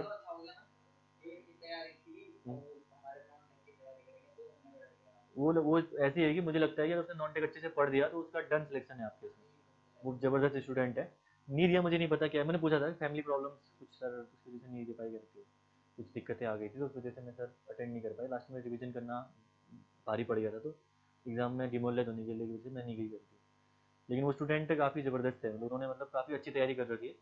नॉन टेक अगर पढ़ लिया उन्होंने ना, नॉन टेक ढंग से अगर तैयारी कर ली तो एक लड़की का सिलेक्शन डन है, वो पक्का निकालेगी वो, मतलब उनका अच्छी है, काफ़ी अच्छा मतलब उन्होंने पढ़ रखा है। देखो एक क्वेश्चन क्या पूछा था, आईएलडी से क्वेश्चन आ रखा था, 3 मीटर ये लोड के बीच की डिस्टेंस थी, ये 200 किलोन्यूटन का, ये 100 किलोन्यूटन का, ठीक है। आपको निकालना था maximum bending moment in simply supported beam. नहीं आता है मत बोलना। सिम्पली सपोर्टेड बीम दे रखी है, ये सेक्शन एक्स एक्स है, इस एक्स एक्स पे मैक्सिमम बेंडिंग मोमेंट निकालना है। ये दो लोड आपके दे रखे हैं, मूविंग लोड। क्या करेंगे, भूल गए? लोड इनटू परपेंडिकुलर डिस्टेंस, काम खत्म। मूविंग लोड में भी लगा दोगे। हाँ मैंने पहले ही बताया था ना वो चीजें भाई, स्ट्रक्चर तुम लोग भूल गए हो, सच में भूल गए तुम, स्ट्रक्चर कुछ याद नहीं है। पहले तो बीएमडी का डायग्राम, पहले तो बीएमडी का डायग्राम बनाना पड़ेगा ना। ये था, ये बनाया था ना बीएमडी का डायग्राम। मैंने बोलता दो ही लोड दिए होंगे तो एक मैक्सिमम लोड वाला यहाँ पे रख देना, उसके बाद लेफ्ट या राइट साइड में जहाँ पे रखना है आपको रख देना। तो यहाँ पे आपको 100 किलोमीटर रखना था, दोनों के ऑर्डिनेट, ऑर्डिनेट से ये मल्टीप्लाई, ऑर्डिनेट से ये मल्टीप्लाई, 2 मार्क्स लेके। हद है, 2 मार्क्स का क्वेश्चन था स्ट्रक्चर में। आरसीसी का एक क्वेश्चन क्या आ रखा था, आरसीसी में पूछा मॉड्यूलर रेशियो क्या होता है, क्या होता है ये क्वेश्चन पूछा था, चार ऑप्शन में ये क्वेश्चन आ रखा था 1 नंबर में, ठीक है। आरसीसी का एक क्वेश्चन और आ रखा था, आरसीसी में निकाल लगा था मिनिमम शियर रेनफोर्समेंट, नहीं सॉरी, शियर रेनफोर्समेंट के लिए स्पेसिंग डिजाइन करनी थी, ठीक है। अब सबको पता ही तो होगा, tau B minus tau C into B D equal to V U S, V U S equal to क्या होता है आपका 0.87 of F Y A S B upon D, ये डी निकालना था। सारी चीजें दे रखी थी, टाउ बी दिया था, टाउ सी दिया था, बी दिया था, डी दिया था, एफ वाई दिया था, ए एस बी दिया था, डी निकालना था। क्या था क्वेश्चन बताओ इसमें, ये 2 मार्क्स का क्वेश्चन था, ये 1 मार्क्स का, 3 मार्क्स का आरसीसी में क्वेश्चन जो मुझे अभी तक मिला है, ठीक है। और आईएलडी से एक क्वेश्चन आपका ये आ रखा था, ये क्वेश्चन इजी था। और स्ट्रक्चर से एक क्वेश्चन, स्ट्रक्चर से ये भी आया था, एक आर्च दी हुई थी, ये आर्च दी हुई थी, इस आर्च का आपको सेक्शन एक्स एक्स पे बेंडिंग मोमेंट निकाला था, यहाँ पे पी लोड लगा रखा था, ये पी लोड लगा रखा था। और एक्स एक्स पे यहाँ पे इन्होंने निकालना था आपको शियर फोर्स, बेंडिंग मोमेंट और एक्सियल फोर्स निकालना था। तो ये बहुत ही इजी, कुछ ही नहीं था। देखो सेक्शन कट करते हैं यहाँ से, सीधे सेक्शन कट करते ही ये लोड यहाँ पे पी चले जाता है इधर पे, ये डिस्टेंस आपको पता होनी चाहिए थी, ये पता होती, सेमी सर्कुलर आर्च दी थी तो ये वर्टिकल होती आर साइन 45, आर साइन 45, तो P into R sine 45, P into R sine 45 आपका निकल के आ जाता क्या, बेंडिंग मोमेंट, कहानी खत्म, ठीक है। शियर फोर्स अगर आप निकालते तो शियर फोर्स यानी ये वर्टिकल फोर्स आपको शियर फोर्स निकालना था, एक्सियल फोर्स ये वाला फोर्स एक्सियल फोर्स निकालना था, ठीक है। ये हॉरिजॉन्टल में एंगल आपका दिया हुआ था 45 डिग्री, तो हॉरिजॉन्टल के साथ एंगल आपका कितना होता 45 डिग्री, तो एक cos 45 का कंपोनेंट देता एक्सियल फोर्स, साइन का कंपोनेंट देता शियर फोर्स। ये क्वेश्चन पूछा हुआ था 2 मार्क्स में स्ट्रक्चर का। तो जितना मुझे पर्सनली फील हुआ इस बार पेपर शायद था, मुझे अभी पूरा पेपर मिला नहीं है, अभी तो हम लोग इसका सॉल्यूशन करवाएंगे इसे यहाँ पे। लेकिन जितने क्वेश्चन अभी मुझे स्ट्रक्चर स्टील के मिले हुए हैं, क्योंकि स्टूडेंट वो कह भी रही थी सर कि ऑलमोस्ट क्वेश्चन पढ़ाई हुए चार के, एक क्वेश्चन वो भी आया था, बोला कि डायमंड शेप, डायमंड जो आपका सेक्शन है उसका शेप फैक्टर निकालना था बोल रहे थे। तो सिंपल सी बात है, तो बहुत ही ईजी है, उसमें जस्ट आपको जस्ट सेंट्रोइड तो पता होना चाहिए, सेंट्रोइड पता होना चाहिए, एरिया आपको पता होगा, डिवाइड बाई कर दो, plastic moment upon yield moment करके निकाल लो। तो ये क्वेश्चन आपका पूछा गया था। और इसके अलावा, प्लास्टिक मोमेंट से क्या क्वेश्चन आया नहीं पता अभी, डायमंड वाले का हाँ 2 निकल के आता है, लेकिन इसमें हाँ उसमें उन्होंने लेकिन 2 आ रखा है, लेकिन उन्होंने उसमें शायद वो पूछ रखे कुछ और वैल्यूज देके, यील्ड में मूवमेंट कैपेसिटी सारी चीजें अलग वैल्यूज दे रखी थी, उसके बेस पे निकालना था मे भी, अब पता नहीं, मुझे नहीं पता क्वेश्चन कैसा आ रहा है। लेकिन ऑब्वियसली बात है डायमंड का आपको तो भले डेरिवेशन नहीं भी कराया होगा, गेट में तो पूरा डेरिवेशन करा रखा है मैंने उनको, तो वो तो डेरिवेशन करके भी पूरा सॉल्व कर सकते हैं पूरी चीजें। तो इस बार पेपर मुझे जितना लगा स्ट्रक्चर से, वरना क्वेश्चन पिछले बार जो आए थे, पिछले बार वाला क्वेश्चन हिल नहीं रहा था ऐसे इतना इजिली। स्ट्रक्चर का क्वेश्चन जो मैंने सॉल्व कराना स्टार्ट किया था 20 मिनट मेरे को सॉल्व कराने में लगे थे, यहाँ पे 20-22 मिनट लगे थे सॉल्व कराने में, इतना बड़ा क्वेश्चन है था स्ट्रक्चर से। इस बार तो कुछ नहीं पूछा, अब पता नहीं क्या पता अंदर अंदर क्वेश्चन ऐसे पूछे हो कि पता ना हो। ठीक है अब कल से करते हैं स्टार्ट, फिर इसके आगे और